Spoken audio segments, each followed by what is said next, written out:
At the Crimson Oak shooting range, nestled in Montana's Bitterroot Valley, a group of bandits would learn the most devastating lesson of their lives. Their mocking laughter at the blind man with the weathered face would soon turn to stunned silence. Behind those dark glasses sat Thomas "Ghost Shot" Sullivan, a former elite Army Ranger whose extraordinary abilities had become a whispered legend in military circles.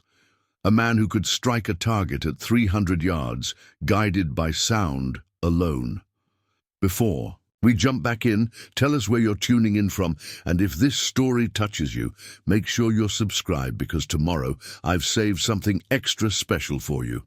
The morning mist clung to the ancient pines surrounding Crimson Oak shooting range as dawn painted the Montana sky in hues of lavender and gold. Rebecca Chen methodically prepared the range for another day, her movements precise and purposeful as she checked each station. The scent of gun oil and morning dew mingled in the crisp mountain air as she readied the facility she'd built from the ground up after retiring from competitive shooting. The familiar sound of a white cane tapping against the wooden boardwalk announced Thomas Sullivan's arrival. Despite his blindness, his steps carried the unmistakable confidence of a man who had memorized every inch of the facility over the past 2 years.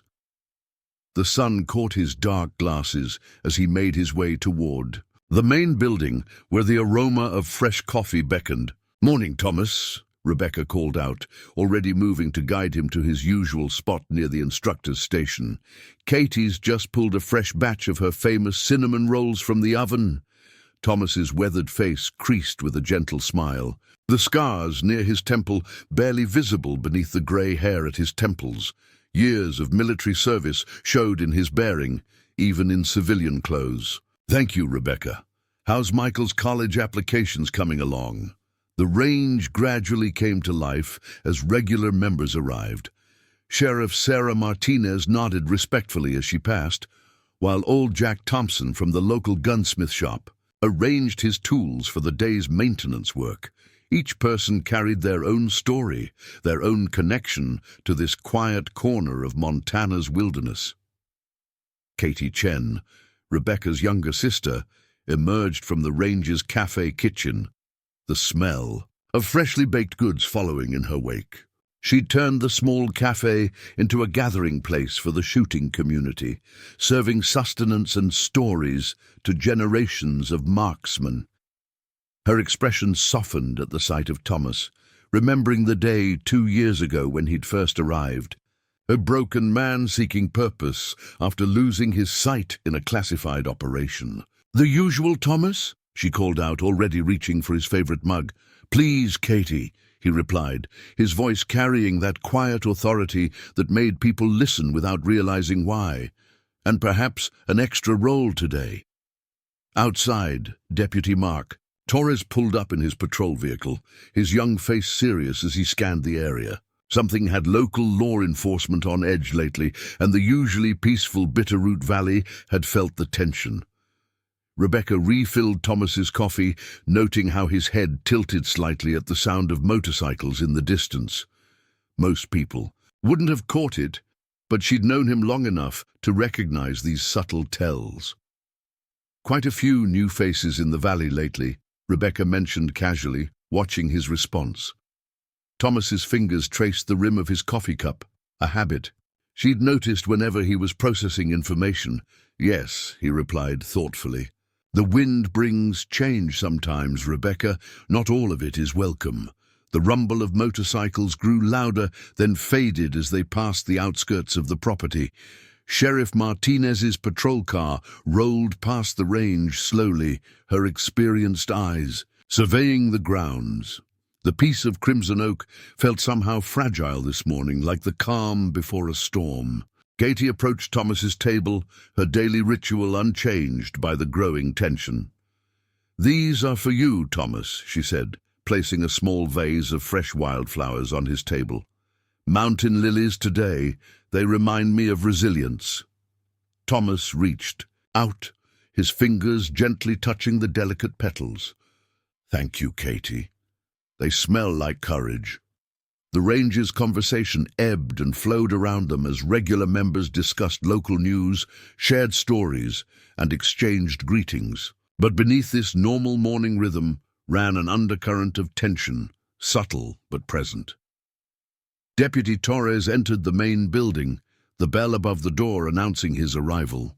He approached the counter, his voice low as he spoke to Katie about suspicious activity near the old Miller property. Thomas's head tilted again, catching fragments of their conversation. His hands remained steady on his coffee cup, but Rebecca noticed the slight straightening of his spine, the almost imperceptible shift in his posture.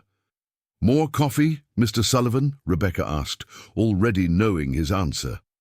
"Not today, Rebecca," Thomas replied, his voice carrying a weight that hadn't been there before.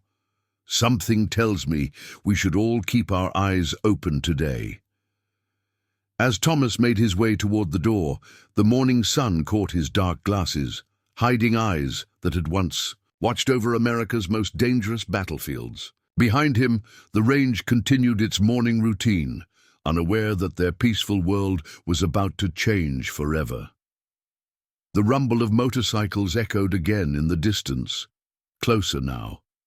Thunder on the horizon, bringing with it a storm that would test not just Thomas Sullivan, but the very soul of Crimson Oak shooting range itself. Rebecca watched through the window as 5 motorcycles crested the hill leading to the range. Their chrome gleamed menacingly in the morning light, the riders' leather jackets bearing patches she didn't recognize. The lead rider, a massive man with a salt and pepper beard, guided his custom black Harley to the front of the lot. Behind him rode 4 others, each carrying weapons cases that seemed too new, too pristine for regular use. Inside, Katie's hands trembled slightly as she wiped down the counter. The morning regulars had grown quiet, the usual chatter replaced by tense silence. Only Thomas remained unchanged, his posture relaxed but alert as he listened to the approaching footsteps. "Marcus, Snake, Blackwood," Deputy Torres whispered to Sheriff Martinez, showing her something on his phone. "Former Special Forces, dishonorable discharge, been leading a group called the Steel Vipers, causing trouble at ranges across 3 states. Thomas's head tilted slightly at the name, a subtle movement that Rebecca had learned to recognize as significant. Before she could ask, the door chimed open, and Blackwood entered with his lieutenants, Jake Trigger Wilson, whose scarred hands never strayed far from his holstered weapon, Maria Viper Ramirez, whose cold eyes scanned the room with predatory focus, Cole Shadow Anderson, taking mental notes of every exit, and Lisa Ghost Parker, whose fingers kept brushing the rifle case at her side. "Well, well," Blackwood's voice carried across the room, deep and theatrical. "Quite the cozy setup you've got here." His gaze swept the room, pausing briefly on the various certifications and competition awards hanging on the walls, before settling on Thomas. A smirk played across his face as he noted the white cane leaning against the table. Rebecca stepped forward, her voice steady despite her racing heart. "Welcome to Crimson Oak. Coffee's fresh if you're interested." Blackwood ignored her, nudging Wilson and nodding toward Thomas's corner. "Check out the hero in the corner. Guess they let anyone in here these days." Preparing and narrating this story took us a lot of time, so if you are enjoying it, subscribe to our channel. It means a lot to us. Now back to the story. Thomas continued sipping his coffee, his movements deliberate and controlled. Years of military discipline evident in every motion, though few would recognize it for what it was. "Sir," Rebecca approached Blackwood's group professional despite her unease, "there's a larger table available if you'd like to be seated." "Boys," Blackwood called to his crew, ignoring Rebecca completely, "let's get a closer look at our disabled friend here." They moved toward Thomas's table, their reflections growing larger in his dark glasses. The other members watched in horrified silence, memories of news reports about the Steel Vipers' activities in other shooting communities fresh in their minds. "Nice glasses, old-timer," Wilson leaned over the table, his voice dripping with mockery. Designer brand or standard issue for the blind and helpless. Thomas set down his coffee cup with military precision. They serve their purpose. His voice carried no fear, no anger, just calm certainty that made Blackwood's eyes narrow slightly. Outside, Sheriff Martinez's patrol car rolled past again, slowing as she noted the collection of motorcycles. She spoke quietly into her radio, her experienced eyes taking in the scene through the windows. "You know what I think?" Blackwood pulled out a chair, spinning it around to sit backwards at Thomas's table. "I think a man like you needs to learn his place in the new order. Bitterroot Valley's changing, Pops. Best learn that quickly." Thomas's hands remained steady on the table, his breath even. "Every man learns what he's capable of learning, Mr. Blackwood. Some lessons are harder than others." Blackwood's face darkened at the use of his name. "You know who I am. Your reputation precedes you," Thomas replied calmly. "Though reputations aren't always accurate measures of a man's worth." Katie moved closer to the table, coffee pot in hand, her grip white-knuckled. The pot was ready to become a weapon if needed, but Thomas's slight headshake stopped her, a gesture so subtle only someone watching for it would notice. "Boss," Parker called from near the window, "we've got company." Sheriff Martinez entered the range, her steps measured, one hand resting casually near her holster.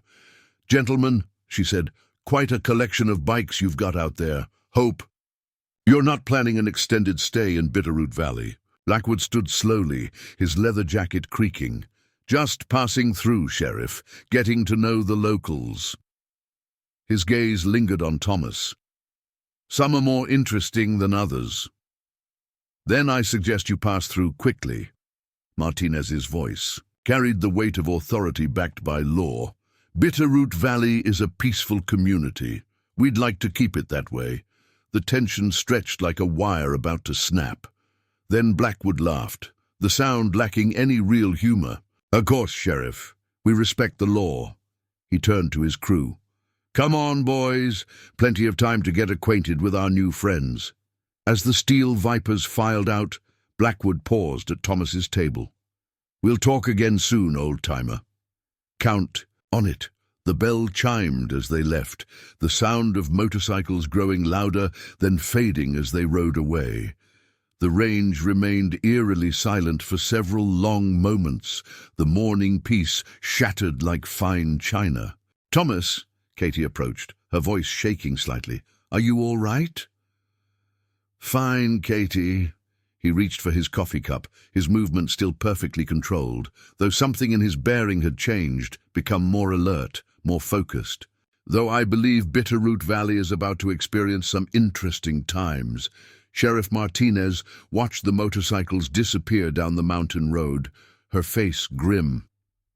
"Thomas," she said quietly, "a word when you have a moment." Outside, clouds continued to gather, darker now.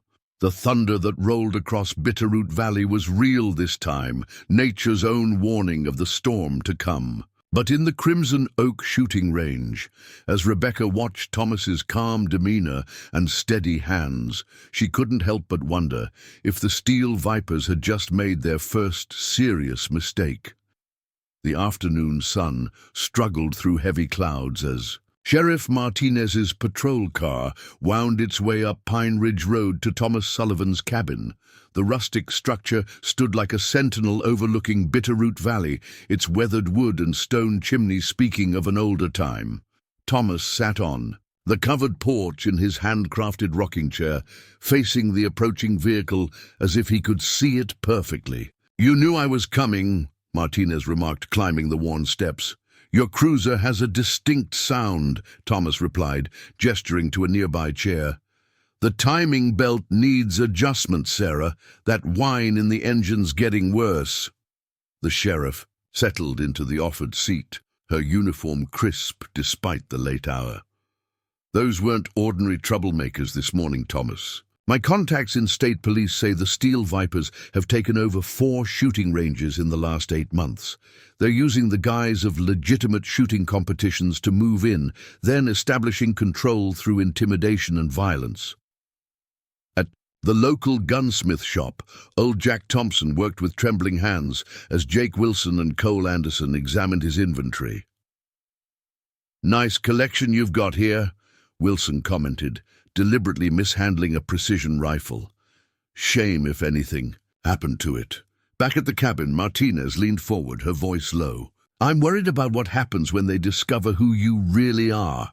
Your military record may be classified, Thomas, but I've got friends in high places. I know enough to know you're not just the quiet marksman you pretend to be in town. You're the..." Steel Vipers were making their presence known.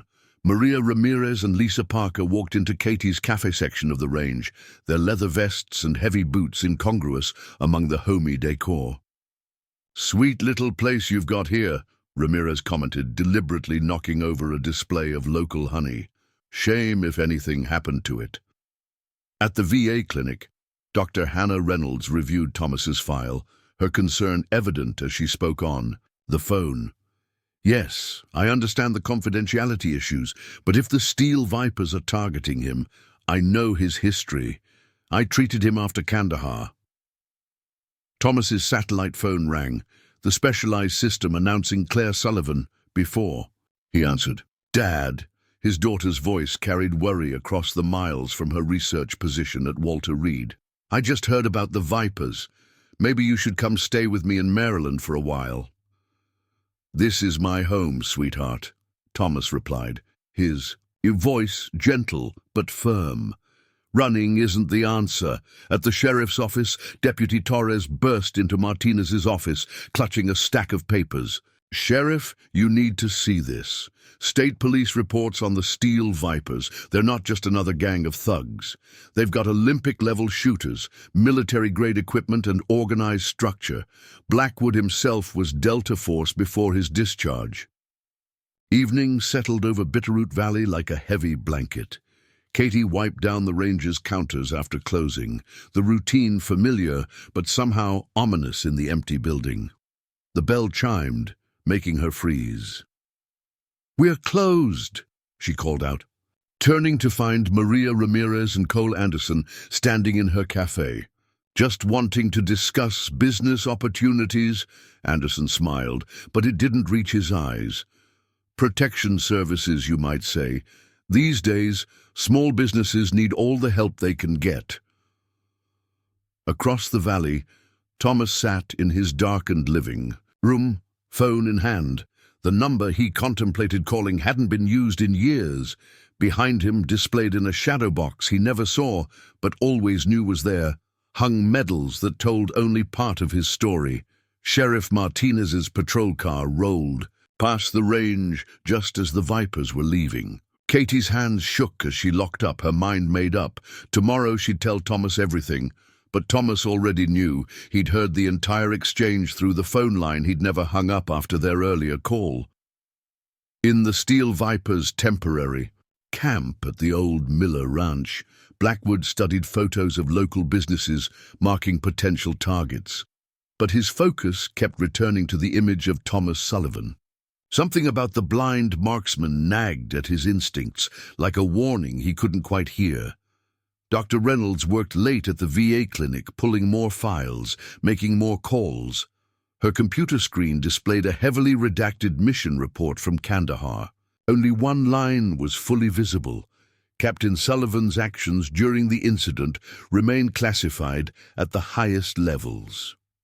The night deepened over Bitterroot Valley as storm clouds gathered again.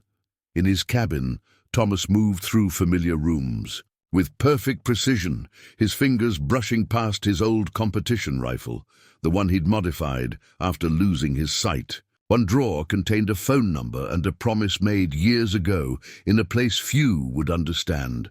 Tomorrow would bring choices. Tomorrow would force hands and reveal truths. But tonight, in the quiet darkness of his mountain home, Thomas Sullivan prepared himself for what he knew was coming. not with weapons or plans of violence, but with the steady resolve that had once made him a legend in places whose names he could never speak. The storm was building, both in the clouds above and in the hearts below. Bitterroot Valley stood on the brink of something that would change it forever, and at the center of it all sat a blind marksman who saw more clearly than anyone what was truly at stake. Through his open window, Thomas could hear the distant sound of motorcycle engines, the steel vipers making their presence known. But underneath that aggressive rumble, his trained ears picked up other sounds, the subtle movements of local veterans taking up positions throughout the valley. Former brothers-in-arms who remembered the legend of the man who could strike a target through sound alone. The night belonged to them now, watchers in the darkness preparing for what was to come. And as Thomas Sullivan sat in his rocking chair, listening to the symphony of the approaching storm, his fingers traced the worn inscription on his old marksmanship medal. Not by sight alone. Rebecca Chen worked late in her office at the range, reviewing security footage from the past week. The cameras had captured the steel vipers, scouting the facility, testing boundaries, marking vulnerabilities. But they'd missed something crucial, the way Thomas navigated the range with impossible precision, how he could track their movements by sound alone. In the town below, lights burned late in the sheriff's office as Martinez and Torres pieced together fragments of intelligence. Reports of the Steel Vipers' activities painted a disturbing pattern. Ranges taken over, communities terrorized, legitimate businesses turned into fronts for illegal operations. But here in Bitterroot Valley, they'd encountered something they hadn't expected. A blind marksman whose reputation in certain circles made hardened warriors speak in whispers. Katie Chen sat at her kitchen table, writing in her journal, as she'd done every night since taking over the ranger's cafe. "Today they came," she wrote, "thinking they found an easy target. They don't understand what Thomas Sullivan represents to this community. They see a blind man and think they see weakness. They don't realize they're looking at one of the most lethal marksmen in Special Forces history. A man who turned his disability into an advantage so profound it became classified. The wind carried whispers through the valley, tales of a time in Kandahar when a blinded soldier had saved his entire unit using nothing but sound to guide his shots. Stories of a man who had transformed his loss into a gift so extraordinary that the military had classified his techniques. Tomorrow, those whispers would grow louder, and the Steel Vipers would learn why some legends are best left undisturbed. The morning fog clung to Bitterroot Valley's slopes as a series of unmarked vehicles made their way up the mountain roads. At Crimson Oak Shooting Range's main building, Thomas Sullivan sat at his usual table, listening to the subtle changes in the morning rhythm. The Steel Vipers had spent 3 days establishing their presence, their intimidation growing bolder with each passing hour. Today would be different. Thomas had sensed it in the air, in the whispers of wind through the pines, in the way vehicles slowed as they passed. A sleek black SUV pulled into the far end of the parking lot, its windows tinted against the morning sun. Inside, Major David. Reeves watched the scene through high-powered optics, his scarred hands steadied by years of Delta Force training. His phone lay ready beside him, a number already dialed but not yet called. "Dad," Claire Sullivan's voice cut through the morning quiet as she appeared in the doorway of the range, her Walter Reed research briefcase clutched tightly.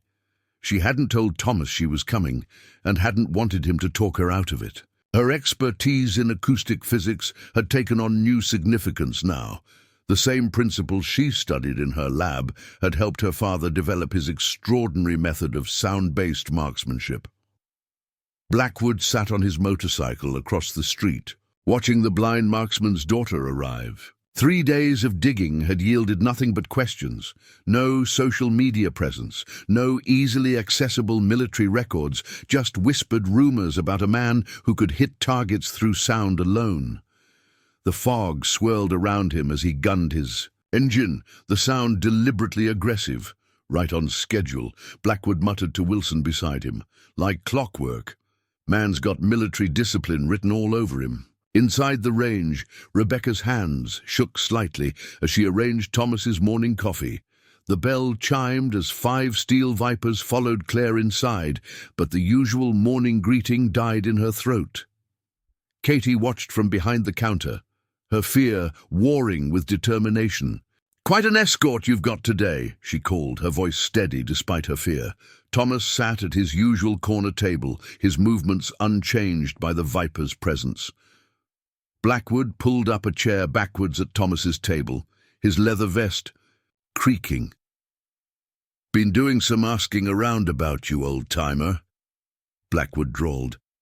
"Interesting things people don't say when your name comes up, like they're afraid to talk about certain topics."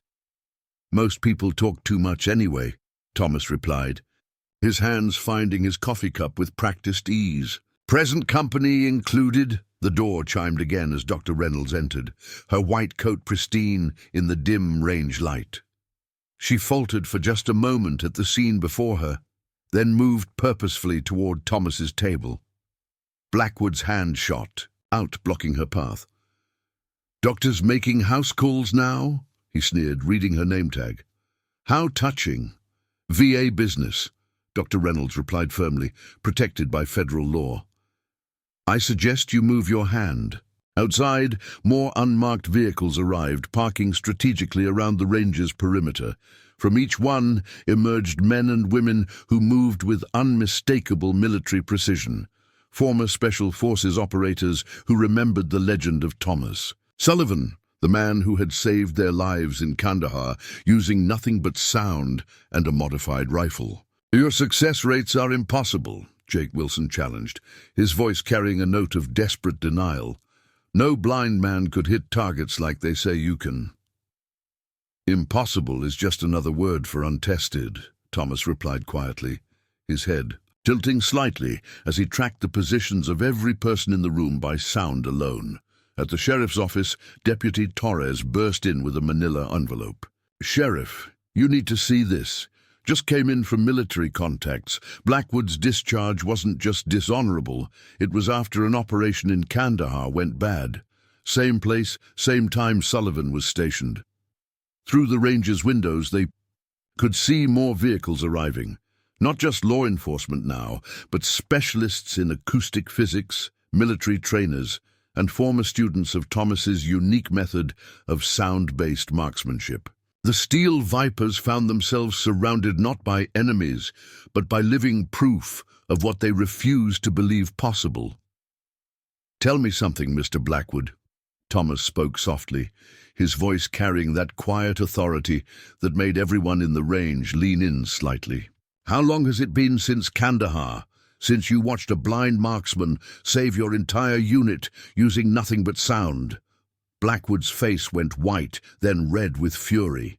His hand shot out to grab Thomas's collar, but froze mid-motion as the blind marksman's head turned to face him with unsettling precision.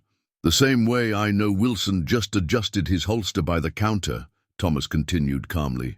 "The same way I know Ramirez has her rifle aimed at the wrong angle for proper trajectory. The same way I know you've got 3 more men outside, besides the 2 by your bikes." The range fell completely silent. Even the usual morning bird song seemed muted, as if nature itself was holding its breath. Blackwood's hand trembled slightly, still frozen in mid-reach. "Dad," Claire's voice carried a warning, "your phone's ringing." Indeed, a specialized tone emanated from Thomas's pocket. A tone he hadn't heard since Kandahar. Major Reeves's finger hovered over the call button in his SUV, ready to summon forces Blackwood couldn't imagine. "Last chance," Thomas said softly. "Walk away. Find another mountain to terrorize. Because if you don't, I'll be forced to make a Phone call? And believe me, Mr. Blackwood, you don't want me to make that call. Sheriff Martinez's patrol car pulled into Crimson Oak's parking lot as the morning sun finally broke through the clouds. Through the range's windows, she could see the tense standoff unfolding inside. Her trained eyes noted the positions of both steel vipers and the quietly gathering veterans who had materialized from nowhere, each one carrying the unmistakable bearing of Special Forces operators. Blackwood's face had lost all color as he stared at Thomas Sullivan, memories he'd buried for years clawing their way to the surface. "Kandahar," he whispered, the word falling like a stone in the silent range. "That night, it was you." Thomas's head tilted slightly, tracking the subtle shifts in position around the room. "The night you lost your unit in the mountains when the opposition had every advantage, every high point was covered." A pause. "Yes, that was me, though you might remember me better by the sound of arrows finding targets in complete darkness." Dr. Reynolds stepped forward, medical files in hand. "Captain Sullivan's mission records from Kandahar," she announced, her voice steady. "Recently declassified. Shall I read them, Mr. Blackwood? About how a blinded Special Forces marksman used sound alone to eliminate 16 enemy positions and save your entire team." Claire Harrison moved to stand beside her father, her academic confidence adding weight to the moment. "The acoustic principles were groundbreaking," she explained, opening her laptop to display complex waveform analyses. "Dad didn't just adapt to his blindness, he transcended it. He learned to read the mountain winds, to track targets through sound reflection patterns that most people can't even perceive." Through the windows, more vehicles arrived. Major Reeves stepped out of his SUV, his scarred face familiar to Blackwood from that night in Kandahar. Behind him emerged other veterans, each one carrying their own story of the blind marksman who had become legend in Special Forces circles. "Your stance is off," Thomas said quietly to Maria Ramirez, whose finger had been creeping toward her trigger. "In this humidity, with your current body position, you'll pull left by at least 3 inches at 50 yards. I can hear it in your breathing pattern, in the way your boot sole scrapes against the floor." The technical precision of his observation made Ramirez's hand freeze. Few marksmen in the world could diagnose shooting stances by sound alone, and fewer still could do it with such casual accuracy. "Boss," Wilson called urgently from the counter, "we got company, lots of company." Through the windows, they could see the gathering force. Not just police and veterans now, but military shooting instructors, acoustic specialists, and former students of Thomas's unique methods. "What you never understood about Kandahar," Thomas continued, his voice carrying easily through the tense silence, "was that true mastery doesn't come from what you can see. It comes from understanding the deeper patterns, the wind through the valleys, the subtle shifts in air pressure, the way sound travels across terrain." Blackwood stood slowly, his usual swagger replaced by something closer to remembered military bearing. They said a ghost saved us that night, a marksman who could strike without being seen, who moved through the darkness like he owned it." "The darkness is more revealing than most people realize," Thomas replied. "Every sound tells a story, every echo paints a picture. Right now, for instance, I can tell you that 3 of your men outside are considering walking away. Their breathing patterns, the subtle shifts in their stance, the body betrays doubt in ways the eyes can't hide." Sarah Morrison watched from behind the counter as more of the steel vipers began showing signs of uncertainty. These were men who had built their reputation on physical intimidation, on visible displays of force, but here they faced something they couldn't fight, a man who had turned his apparent weakness into an almost supernatural strength. "Times like these," Thomas said quietly, "a man has to decide what kind of future he wants. The kind that comes from pushing others around, or the kind that comes from finding a better way." He reached for his coffee cup with perfect precision.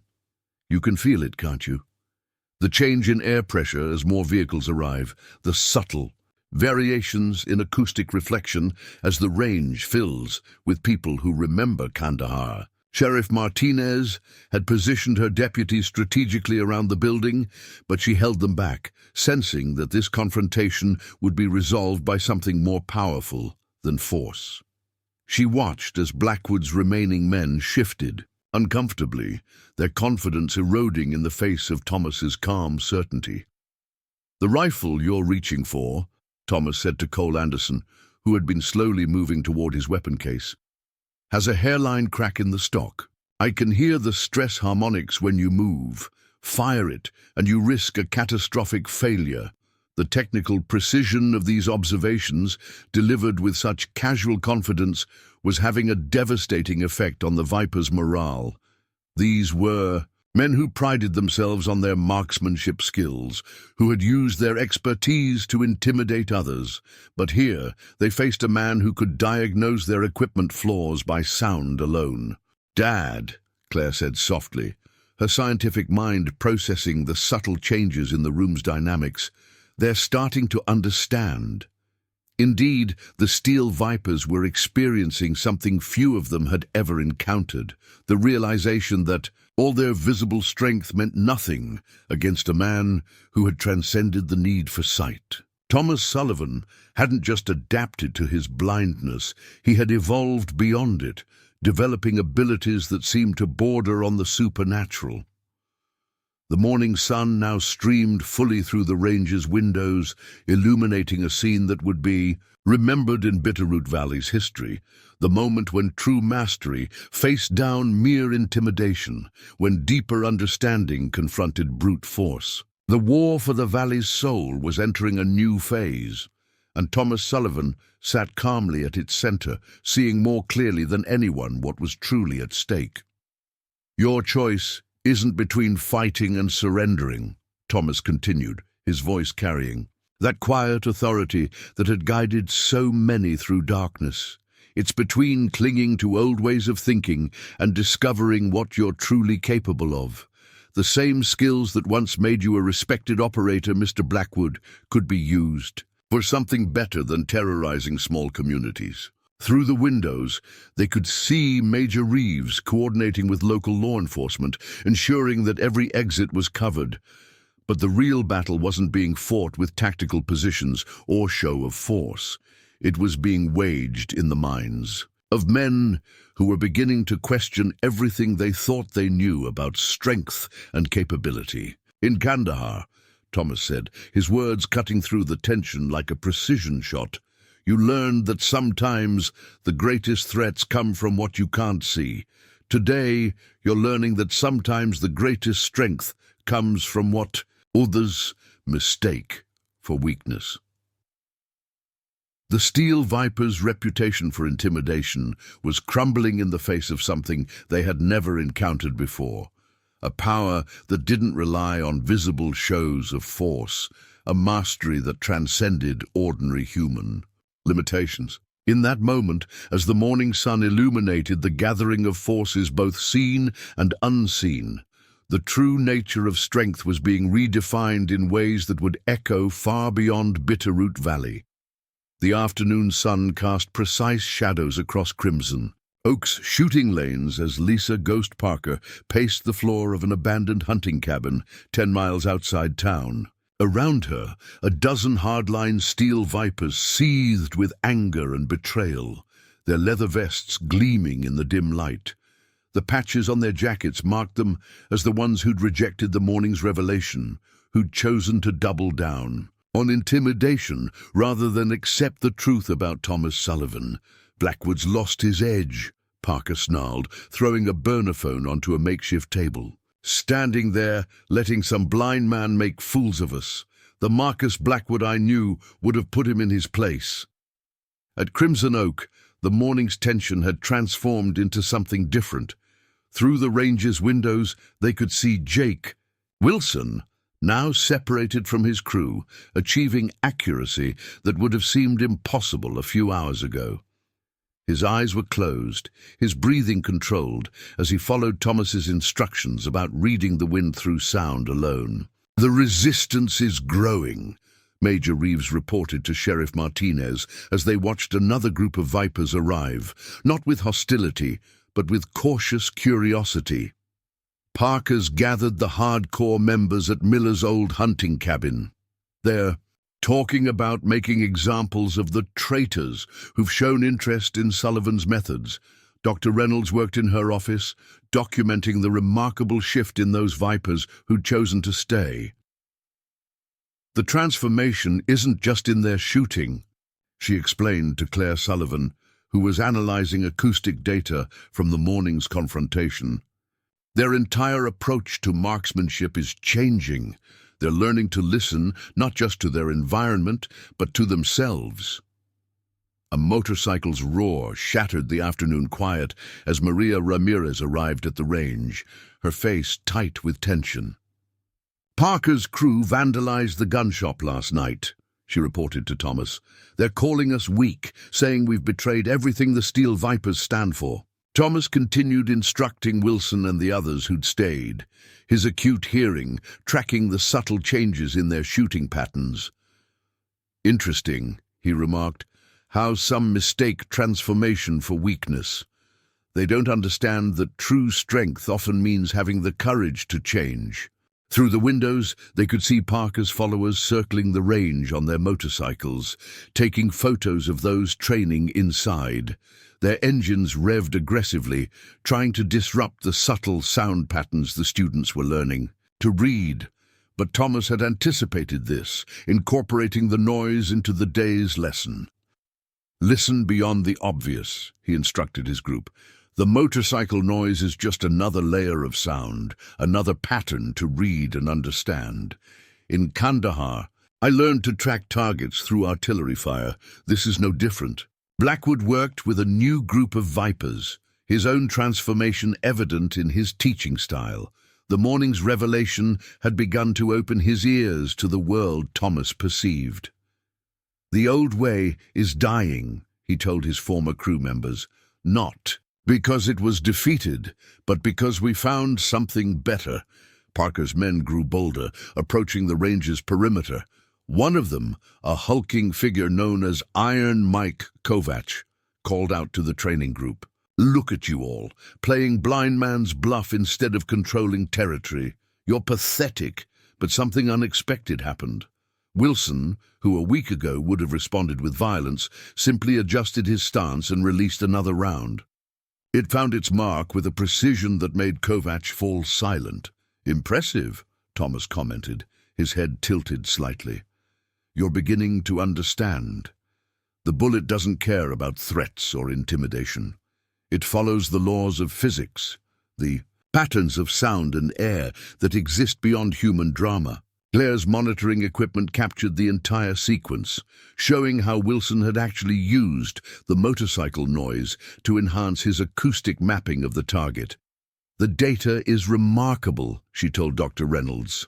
They're not just learning to shoot differently, they're developing an entirely new way of perceiving their environment.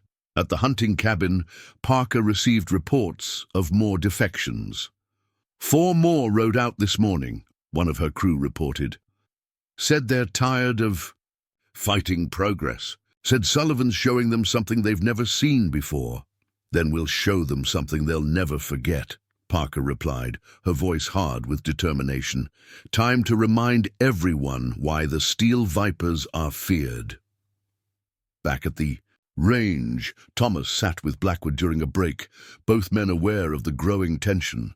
They'll try something dramatic, Blackwood warned.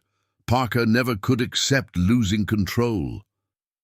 The old ways always fight hardest when change begins, Thomas replied calmly. But change, like a bullet in flight, follows its own path once released. The only question is whether they'll learn to read its trajectory or be surprised by where it lands.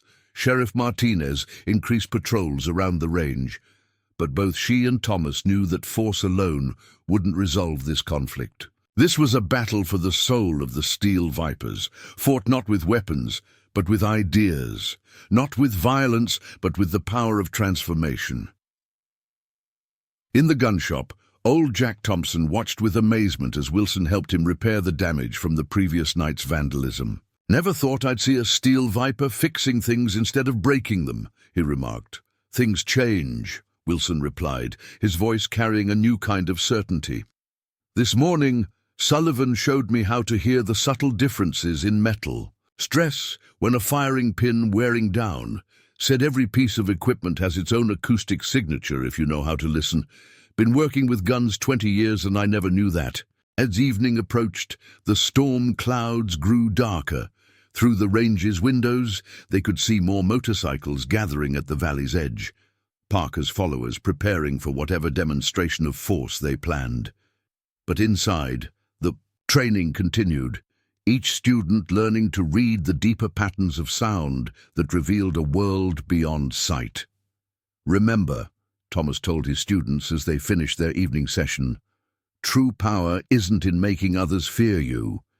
It's in mastering yourself, in understanding the deeper patterns that govern both bullets and lives. The choice between these paths faces every marksman, every warrior, every person who seeks to leave their mark on the world."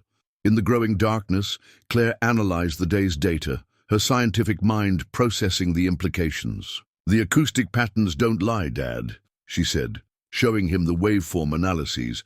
"Those who've stayed are achieving accuracy rates that surpass their previous best scores. They're not just adapting to a new technique. They're discovering capabilities they never knew they had." The war for the Steel Viper's soul was entering a new phase, as those who clung to the old ways of fear and intimidation prepared to challenge those who had discovered a different kind of strength. But in the growing darkness, Thomas Sullivan continued teaching, showing his students how to read not just the flight of bullets, but the trajectory of their own transformation. Major Reeves made final security checks around the perimeter, his trained eyes noting the gathering storm, both in the clouds above and in the tensions below. "You know they won't let this transformation happen without a fight," he told Thomas. "Parker's crew sees this as an existential threat to everything they believe about power and control." "Every shot we fire with precision," Thomas replied, his hands moving with practiced efficiency as he cleaned his teaching rifles. "Every student who masters these techniques proves that true strength comes from understanding, not intimidation. Let them watch. Let them learn that the most powerful forces are often the ones you can't see." Through it all, the range stood as a beacon in the gathering darkness, its lights illuminating a path from confrontation to transformation, from violence to mastery. The next phase of the battle for Bitterroot Valley's soul was about to begin, but the weapons would not be guns alone. They would be ideas, understanding, and the profound realization that true power often comes from the most unexpected sources. In the sheriff's office, Deputy Torres analyzed intelligence reports from neighboring counties. "Parker's crew has been reaching out to other outlaw shooting groups," he explained to Martinez. "They're framing this as a war for the soul of traditional marksmanship, claiming Sullivan's methods threaten everything they stand for." At the VA clinic, Dr. Reynolds received an urgent call from her military contacts. "There's more to the Kandahar incident than we initially knew," she told Claire in a hushed voice. "Your father didn't just save Blackwood's unit. The techniques he developed that night changed how special forces approached night operations entirely. The Sioux evening brought an unexpected visitor to Crimson Oak. A retired Marine Corps shooting instructor named Michael Chen, no relation to Rebecca, arrived with a weathered logbook. "I was there," he told Thomas, "when you first started developing these techniques after losing your sight. They said it was impossible, that a blind man could never shoot again. But you didn't just prove them wrong. You showed us all what was possible." Through the ranger's windows, they could see Parker's crew setting up surveillance points, their presence a constant reminder of the resistance to change. But their intimidation tactics were having an unexpected effect. More curious marksmen from around the region arrived each day, drawn by the growing legend of the blind instructor who could teach people to shoot through sound alone. "It's not about replacing traditional skills," Thomas explained to a gathering of skeptical shooters. "It's about expanding our understanding of what's possible. Every sense we have tells us something about the world around us. Most people just never learn to listen." In the gun shop, Wilson worked with old Jack, their unlikely partnership yielding surprising results. "Feel that vibration?" Wilson asked, running his fingers along a rifle barrel. "Sullivan taught me how different harmonics can tell you everything about a weapon's condition. It's like the metal itself is speaking to you." Claire's scientific analysis revealed patterns that even she hadn't expected. "The human brain's capacity for acoustic processing is far greater than we thought," she explained to Dr. Reynolds. "When one sense is diminished, others don't just compensate, they can evolve beyond normal limitations." As night fell, Thomas sat with Blackwood on the range's observation deck, their conversation carrying into the darkness. "That night in Kandahar," Blackwood said quietly, "when we were pinned down, I heard something I'd never heard before. It wasn't just the sound of shots finding their marks. It was like the darkness itself had learned to strike." "The night has its own language," Thomas replied. "The way sound moves through cold air, the way different materials reflect acoustic signatures, the subtle changes in air pressure that tell you where things are. I didn't choose to learn this language, but once I did, I realized it had always been there, waiting to be understood." In her temporary command center, Parker received troubling news. Her attempts to rally other outlaw groups were meeting unexpected resistance. "Words spreading about Sullivan's methods," her lieutenant reported. "Some of the toughest shooters in the 3 states are talking about coming to learn from him. They're saying this could change everything." The range's security cameras captured an interesting sequence as midnight approached. 3 of Parker's sentries, stationed to watch the facility, were observed practicing sound-based techniques when they thought no one was looking. Their curiosity proved stronger than their loyalty to the old ways. Major Reeves, monitoring the situation from his temporary post, saw a pattern emerging. "It's not just about shooting anymore," he told Martinez. "Sullivan's methods are challenging fundamental assumptions about human capability. That's why Parker's crew is so threatened. This challenges everything they believe about power and control." In the ranger's workshop, Claire worked late into the night, her equipment recording the subtle acoustics of different ammunition types. "Each bullet creates its own sonic signature," she explained to Wilson, who had stayed to learn more. "By understanding these patterns, you can predict a shot's behavior before you ever pull the trigger." Thomas moved through the darkened range, his enhanced hearing picking up the subtle sounds of transformation. The quiet determination in his students' breathing, the growing confidence in their movements, the way they were beginning to understand that sight was just one way to perceive the world. "The old masters knew this," he told his last group of the day. "They spoke of becoming one with the weapon, of shooting without thinking. They were describing something real, a state of awareness that transcends ordinary perception. We're just approaching it from a different direction." As midnight approached, the range finally fell quiet, except for the distant rumble of motorcycles. Parker's crew maintaining their vigil. But in that darkness, something was changing.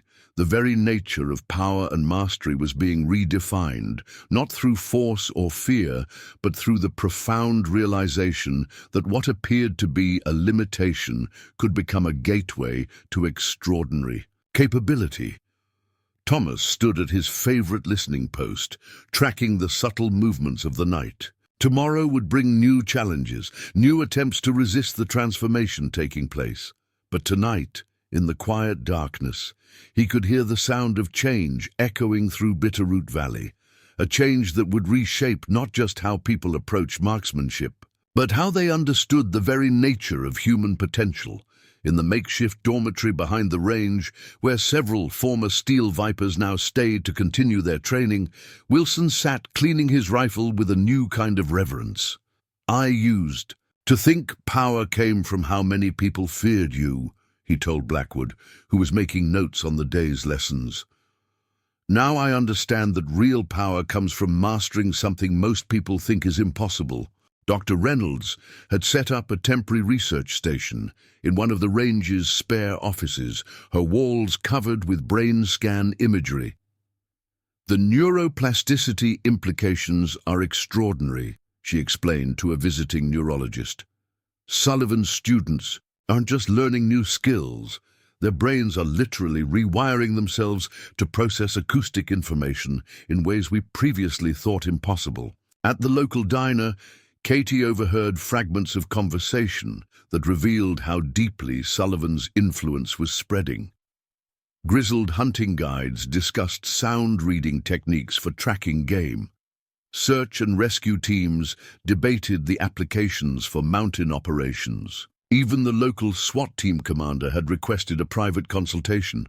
Claire worked through the night in her makeshift lab, her equipment revealing patterns that challenged conventional understanding. "Each person's acoustic signature is unique," she noted in her research log. "The way they move, breathe, handle their weapon, it all creates a distinct pattern. Dad's not just teaching them to shoot, he's teaching them to read the world's hidden language." In the parking lot, Rebecca noticed something telling. Parker's surveillance team had changed their observation patterns. Instead of watching with hostile intent, they were studying, trying to understand how Sullivan's students achieved their impossible accuracy. The transformation was spreading even among those who claimed to resist it. Thomas sat in his office, his fingers moving across a braille copy of his growing teaching manual.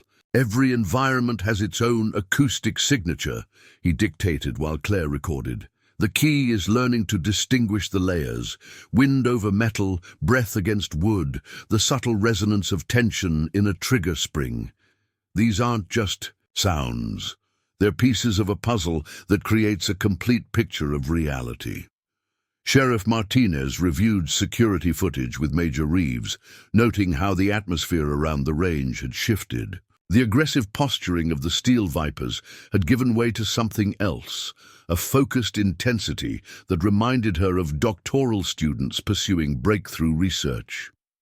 "It's spreading beyond marksmanship," Reeves observed.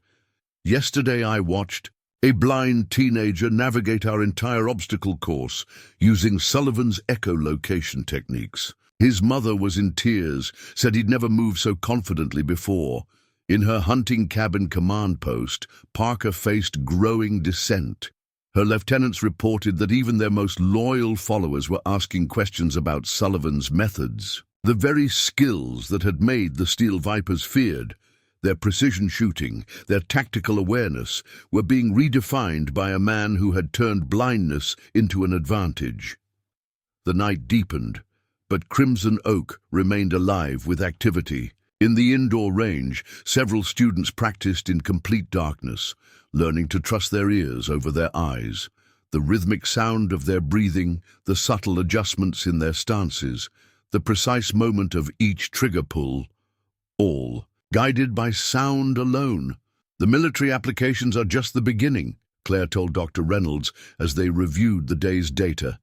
"These techniques could revolutionize how we think about human adaptation. When one door closes, it doesn't just force you to find another. It can lead you to discover entire realms of possibility you never knew existed." As midnight approached, Thomas made his final rounds, his acute hearing painting a picture of transformation. Former enemies now worked together, sharing insights about sound patterns and acoustic signatures. The language of intimidation had been replaced by the vocabulary of discovery. "Every limitation is an invitation," he told a group of late-night students. "When I lost my sight, I didn't just adapt. I discovered that the world was speaking a language I had never bothered to hear before. That's what true transformation looks like. It doesn't just help you overcome obstacles. It reveals that what you thought were obstacles were actually gateways to something extraordinary." The pre-dawn darkness held a different kind of tension as Lisa Parker gathered her remaining loyalists at Miller's abandoned lumber mill.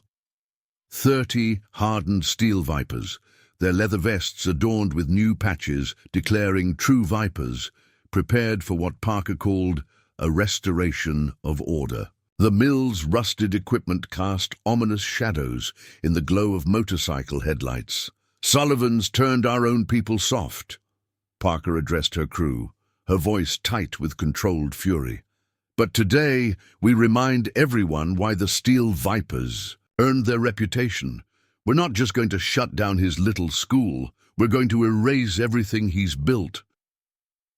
At Crimson Oak, Thomas worked with his earliest students, their training now focused on teaching others. His acute hearing picked up the distant rumble of motorcycles, but also something else, subtle movements in the forest around the range, veterans and law enforcement taking up practiced positions. "They're planning something," Blackwood warned, his voice carrying the weight of experience. Parker's pulled in support from 3 other outlaw groups. Got word they're calling themselves Guardians of Traditional Shooting. Claire's monitoring equipment detected unusual acoustic patterns across the valley. "Multiple groups converging," she reported, studying the data. "Their movement suggests military-style coordination.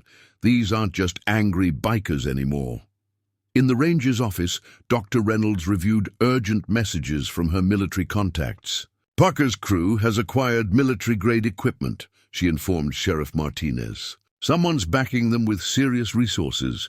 This isn't just about a local shooting range anymore." Thomas continued his instruction, incorporating the growing tension into the day's lessons. "Listen to how the morning wind changes as it moves. Through the valley," he told his students, "every shift in temperature, every variation in terrain affects how sound travels. Today, those patterns are telling us a story of approaching conflict." Deputy Torres burst into the sheriff's office with critical intelligence. "Just intercepted communications between Parker and someone using military encryption. They're calling it Operation Restoration. Multiple teams, coordinated assault plan. They're treating this like a military operation." Through the range's windows, they could see more vehicles arriving, not just law enforcement now, but FBI tactical units responding to credible threats against a federal veterans facility. The quiet mountain community had become the center point of something much larger. "Your stance is improving," Thomas remarked to Wilson as they worked with new students. "But there's tension in your shoulder I haven't heard before. The sound of approaching conflict affects us all, even subconsciously." Major Reeves coordinated with federal agencies, his satellite phone constantly active. "Parker's got support from someone with serious tactical experience. The patterns we're seeing match special operations planning. Someone's using this situation to push a larger agenda." In her temporary lab, Claire analyzed acoustic data with growing concern. The vibration patterns from the valley road suggest heavy vehicles moving under cover of motorcycle noise. They're using sound itself as camouflage, exactly what Dad would do. Katie noticed something troubling as she opened the cafe. Several regular customers, ones she now recognized as Parker's surveillance team, were missing. The usual morning photography of range activities had stopped. The calm before the storm carried its own warning. "They'll try to divide our attention," Thomas explained to his core group. "Use multiple approaches, create confusion. But sound tells the true story if you know how to listen. Every footstep, every engine, every whispered command carries information." Rebecca worked with local veterans, their military experience adding new dimensions to Thomas's techniques. "Traditional combat focuses on what you can see," a former Marine instructor noted.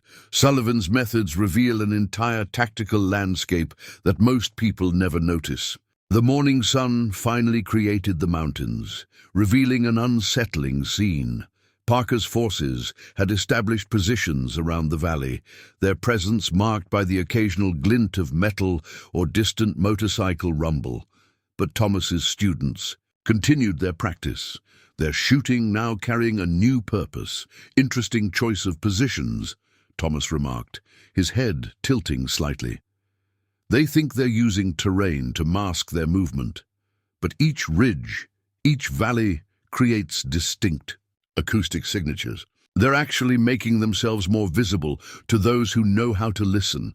Dr. Reynolds received an urgent call from her military contacts. There's more to Parker's backing than we thought. Some people in high places see Sullivan's methods as a threat, not just to traditional shooting, but to established military doctrine.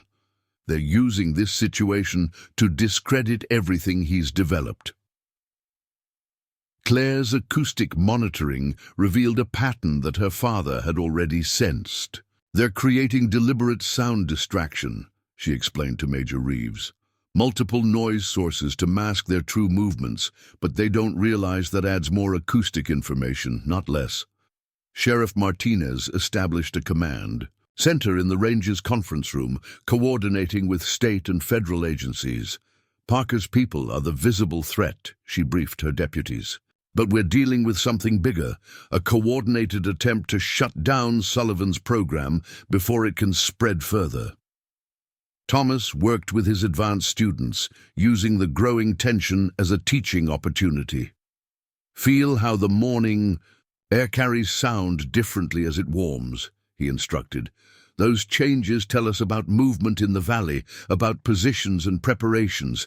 In Kandahar, these patterns saved lives. Today, they tell us where to focus our attention. Blackwood, now fully committed to Sullivan's methods, helped coordinate defense preparations. Parker's using old Special Forces tactics, he noted, but she doesn't understand. Those techniques were developed for people who rely on sight. Against someone who can read sound patterns, they're actually creating disadvantages. The range had become a fortress of a different kind, not with walls and weapons, but with layers of acoustic awareness extending far beyond its physical boundaries. Every student had become a sensor, their growing ability to read sound patterns, creating an invisible web of detection. Focus on the deeper patterns, Thomas instructed as tensions mounted. Individual sounds can deceive, but the overall acoustic landscape tells the true story. Just as a single shot doesn't win a competition, a single sound doesn't reveal the whole picture. Claire's monitoring equipment captured something concerning, coordinated movement patterns suggesting that Parker's forces were not just numerous, but professionally trained. Someone's provided them with tactical training, she reported. Their movement signatures match special operations procedures. As noon approached, the valley fell into an unsettling quiet. Even the birds had gone silent, sensing the approaching confrontation. But in that silence, Thomas's students found new clarity, their enhanced awareness revealing details that sight alone could never capture. They think silence gives them an advantage, Thomas remarked to his advanced group. But true silence is impossible. Every heartbeat, every breath, every shift in position creates its own signature. Sometimes the attempt to move quietly actually makes you more noticeable to those who know how to listen. The coming conflict would test more than marksmanship. It would challenge fundamental assumptions about human capability, about the nature of perception itself. And at the center of it all, a blind instructor continued teaching, showing his students that what appeared to be a disadvantage could become an extraordinary source of strength. In the command center, Major Reeves received troubling intelligence from his Pentagon contacts. "There's a shadow operation at play," he informed Martinez privately. "Someone's using Parker's vendetta as cover for something bigger. They're calling it Project Echo, a classified initiative to suppress certain combat techniques developed after Kandahar." Dr. Reynolds connected the dots while reviewing Thomas's classified medical records. "The Kandahar incident wasn't just about saving Blackwood's unit," she explained to Claire. "Your father's adaptation to blindness led to breakthroughs in human sensory capabilities that challenged decades of military doctrine.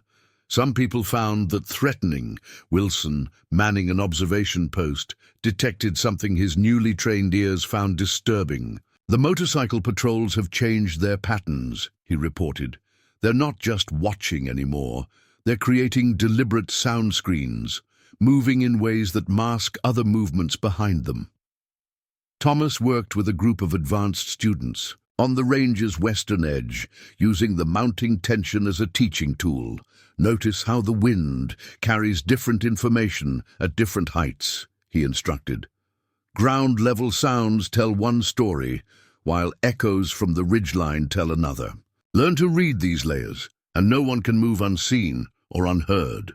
Claire's acoustic monitoring equipment picked up irregular patterns that worried her. "They're using military-grade sonic disruptors," she told Major Reeves. "Equipment designed to create acoustic interference. Someone with serious resources is backing Parker's play." In her makeshift command post at Miller's lumber mill, Parker met with a figure whose military bearing and sophisticated communications gear suggested professional special operations background. "Sullivan's methods threaten everything we've built," the man said, his voice carrying the weight of authority. "If his approach to combat proves superior, billions in traditional military training programs become obsolete." Back at Crimson Oak, Rebecca noticed subtle changes in the range's regular routine. Local veterans who frequented the cafe were now positioned strategically around the facility, their movements carrying the practiced precision of men and women preparing for conflict. They weren't just customers anymore. They were a protective network emerging from the community itself. "Your breathing changed," Thomas remarked to Blackwood during an advanced lesson. "The pattern suggests you've recognized someone out there, someone from your past. Care to share what your ears aren't telling me?" Blackwood's voice carried a mix of respect and concern. "That sonic disruption technique. I've only seen it used by one unit, the Shadow Operations Group. They specialize in suppressing unconventional warfare innovations that could destabilize traditional military paradigms." Dr. Reynolds received an encrypted file from a military contact, its contents revealing a deeper conspiracy. "They've been watching Sullivan since Kandahar," she told Martinez. "His adaptation to blindness didn't just help him survive, it exposed gaps in conventional combat theory. His methods prove that traditional military training might be built on limited understanding of human potential." Through the range's windows, they could see Parker's forces establishing what appeared to be random patrol patterns. But Thomas's students, their senses now attuned to deeper patterns, recognized the sophisticated strategy behind the chaos. "They're creating acoustic dead zones," Wilson explained to a group of local law enforcement officers. "Areas where sound behaves unpredictably. Traditional tactics would see it as confusion, but Sullivan taught us to read the disruption itself. The attempt to hide information becomes information." Claire's analysis revealed something that both troubled and fascinated her scientific mind. "The acoustic interference patterns they're generating," she told her father. "They're actually based on your own techniques from Kandahar, but inverted, trying to create blindness instead of insight. Someone studied your methods deeply enough to develop countermeasures." Thomas continued teaching, incorporating each new development into his lessons. "Feel how the sonic disruption changes the way echo patterns move through the valley," he asked his advanced students. "They think they're creating confusion, but they're actually giving us more data to work with. Sometimes the effort to hide the truth reveals it more clearly." As evening approached, the tension in Bitterroot Valley had transformed into something more complex than a simple confrontation between old and new ways of thinking. This was becoming a test of human adaptation itself. Whether established power structures could suppress innovation that threatened their foundations. "The thing about sound," Thomas told his gathering of students, veterans, and allies, "is that it can't be truly hidden. Every attempt to mask it, to redirect it, to suppress it, just creates new patterns to read. The same is true of progress. Trying to stop it only reveals its power more clearly. The sun set behind the mountains, casting long shadows across Crimson Oak's ranges. But in the growing darkness, Thomas's students found themselves more capable than ever, their enhanced awareness piercing the artificial confusion created by their opponents. The coming conflict would be fought not just with bullets and tactics, but with fundamental questions about human potential and the nature of power itself. At her station in the command center, Deputy Torres intercepted fragments of encrypted communications that painted a disturbing picture. "They're calling in specialists," she reported to Martinez. "Former military contractors with experience in psychological warfare. They're not just trying to shut down the range, they're trying to discredit the entire concept of sound-based combat techniques." Dr. Reynolds studied brain scans from Thomas's latest students, her medical expertise revealing something extraordinary. "The neural adaptations we're seeing," she explained to a gathering of military medical observers, "suggest that human sensory processing is far more flexible than previously believed. Sullivan's methods aren't just teaching new skills, they're literally rewiring how the brain processes environmental information."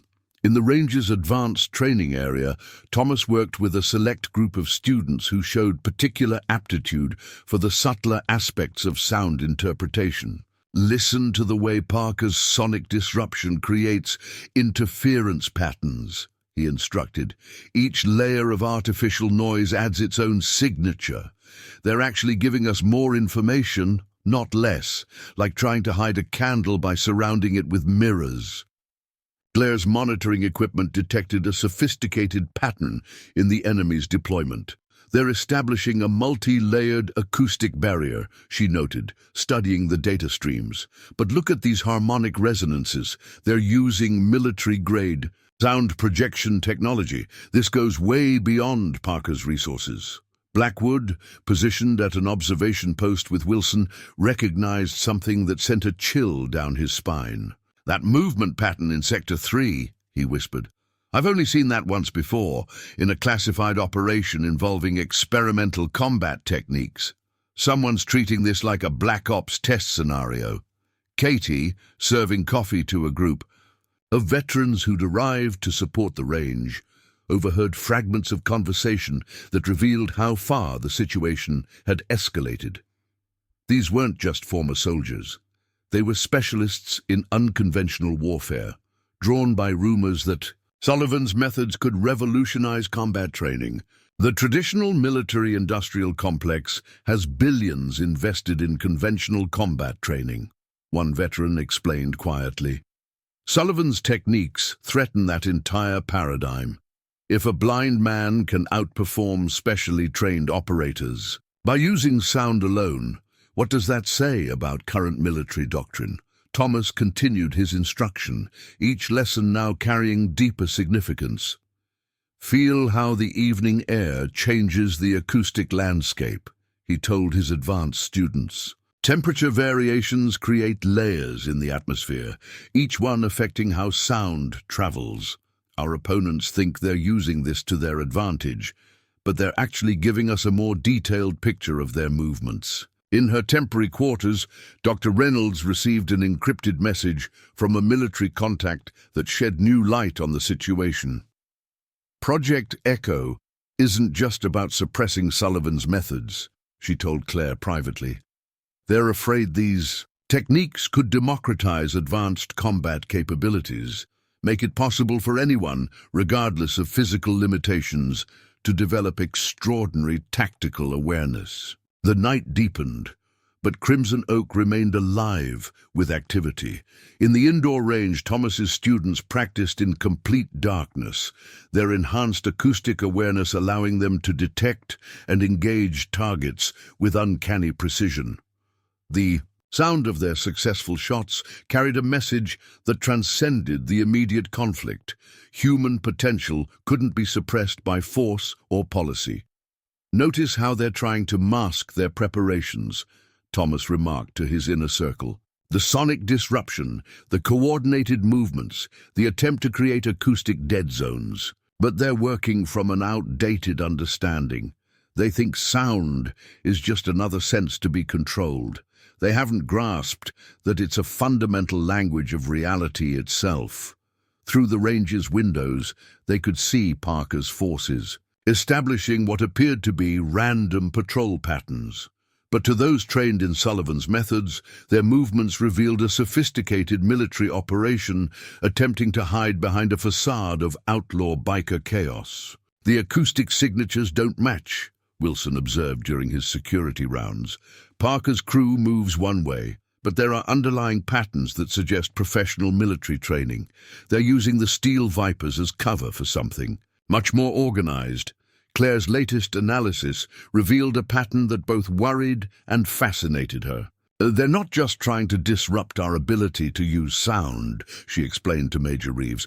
They're attempting to create what they're calling acoustic dominance, using advanced technology to control the entire sensory environment. But they don't understand that true mastery doesn't come from controlling sound. It comes from learning to read its deeper patterns. As midnight approached, Thomas gathered his core group for final instructions. The night air carried the tension of approaching conflict, but also something else, a sense of profound transformation about to unfold. This wasn't just about defending a shooting range or protecting a teaching method. It was about preserving the possibility of human evolution itself. Remember, he told them, his voice carrying that quiet authority that had guided so many through darkness to new understanding. What we're really defending here is the idea that limitations are often just gateways to extraordinary capabilities. Our opponents think they can suppress this truth with force and technology. But you can't stop an idea whose time has come, any more than you can silence the wind or still the echo of a mountain. Dawn painted Bitterroot Valley in shades of steel grey as the first phase of Parker's operation began. 3 black SUVs cut, their engines a mile from Crimson Oak, disgorging teams of men whose movements carried the unmistakable precision of professional military contractors. Their tactical gear bore no insignia, but their equipment spoke of serious funding and advanced technology. Alpha team in position, a voice whispered into encrypted communications. Sonic disruptors at maximum spread, creating dead zones as planned.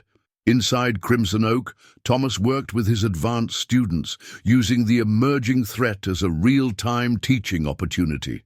Feel how they're trying to alter the acoustic landscape? He instructed.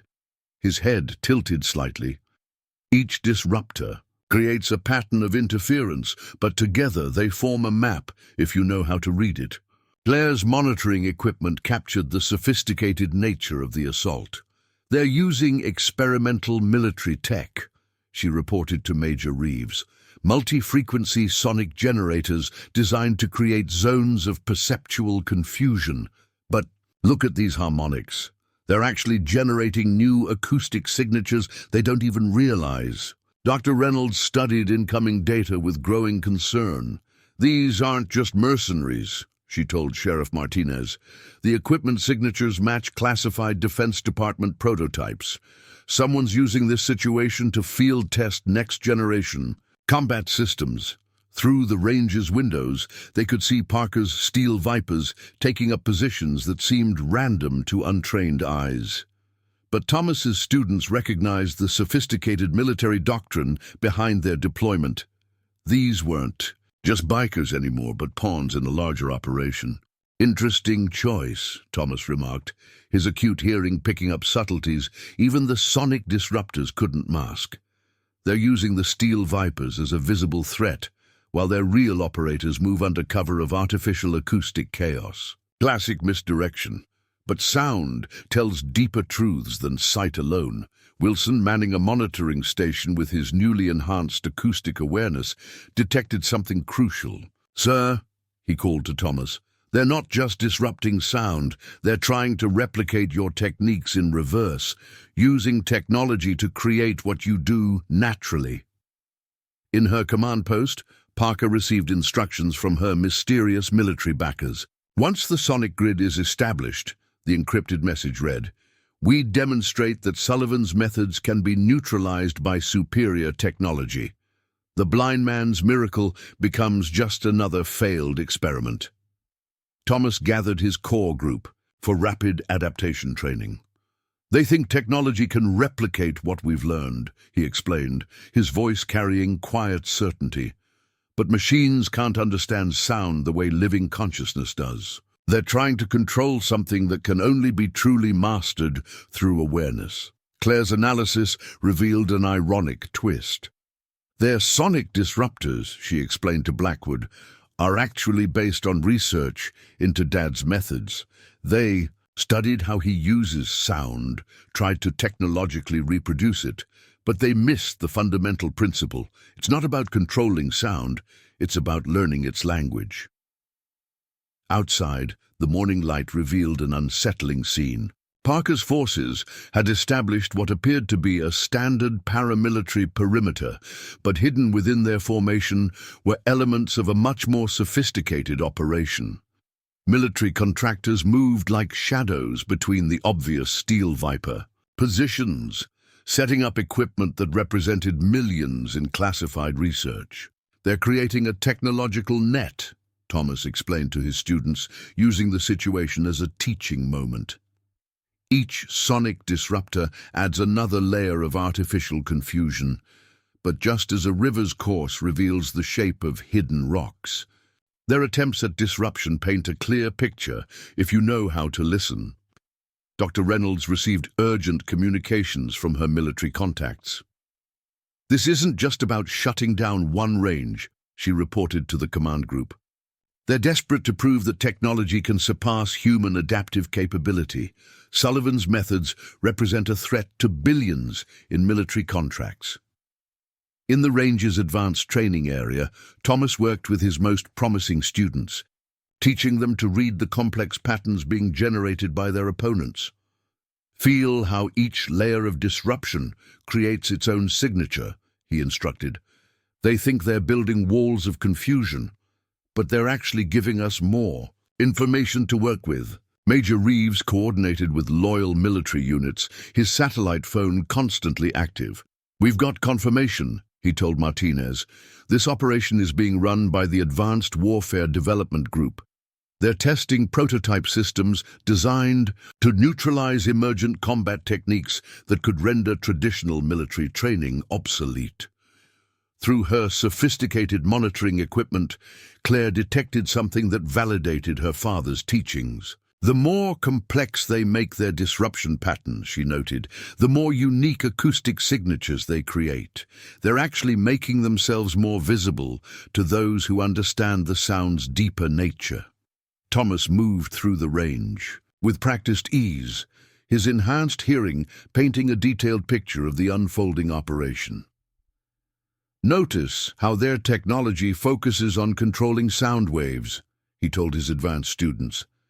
"But sound isn't just waves. It's information, constantly revealing the truth about the world around us. You can't control the truth. You can only learn to understand it." In her fortified position, Parker received updates that made her question her role in the operation. The military contractors were using her steel vipers as cover for something far beyond her original intentions. What had started as a simple plan to shut down a rival shooting range had evolved into a classified military operation testing next-generation warfare concepts. "Your men are in position," the contractor commander informed her. "Now watch how real professionals neutralize a threat. Sullivan's miracle methods are about to meet military-grade reality." But at Crimson Oak, Thomas continued teaching, each lesson now carrying implications far beyond marksmanship. "They're approaching this like engineers," he explained to his gathering of students, "trying to solve with technology what can only be mastered through understanding. You can't replicate with machines what the human consciousness achieves through awareness." Claire's monitoring equipment captured the full scope of their opponent's technological deployment. "They've created a complete sonic manipulation grid," she reported. But look at these harmonic patterns. They don't realize they're actually generating new forms of acoustic information. Their attempt to control sound is revealing more than they intended. The morning sun climbed higher as both sides prepared for the coming confrontation. But this would be no ordinary conflict. It was a test of fundamental principles about human capability and adaptation. Technology versus awareness, control versus understanding, force versus insight. Through it all, Thomas Sullivan continued, teaching, showing his students that what their opponents saw as a weakness to be exploited was actually a gateway to extraordinary capability. The coming hours would demonstrate whether human consciousness and adaptation could triumph over technological attempts to suppress them. In the range's observation tower, Wilson detected a pattern that his newly trained senses found disturbing. The sonic disruptors aren't just creating interference, he reported to Thomas. They're gradually shifting frequencies, trying to find the exact patterns that might neutralize our acoustic awareness. They're treating this like a scientific experiment. Dr. Reynolds analyzed incoming medical data with growing fascination. The human brain's response to their sonic disruption is remarkable, she explained to Claire.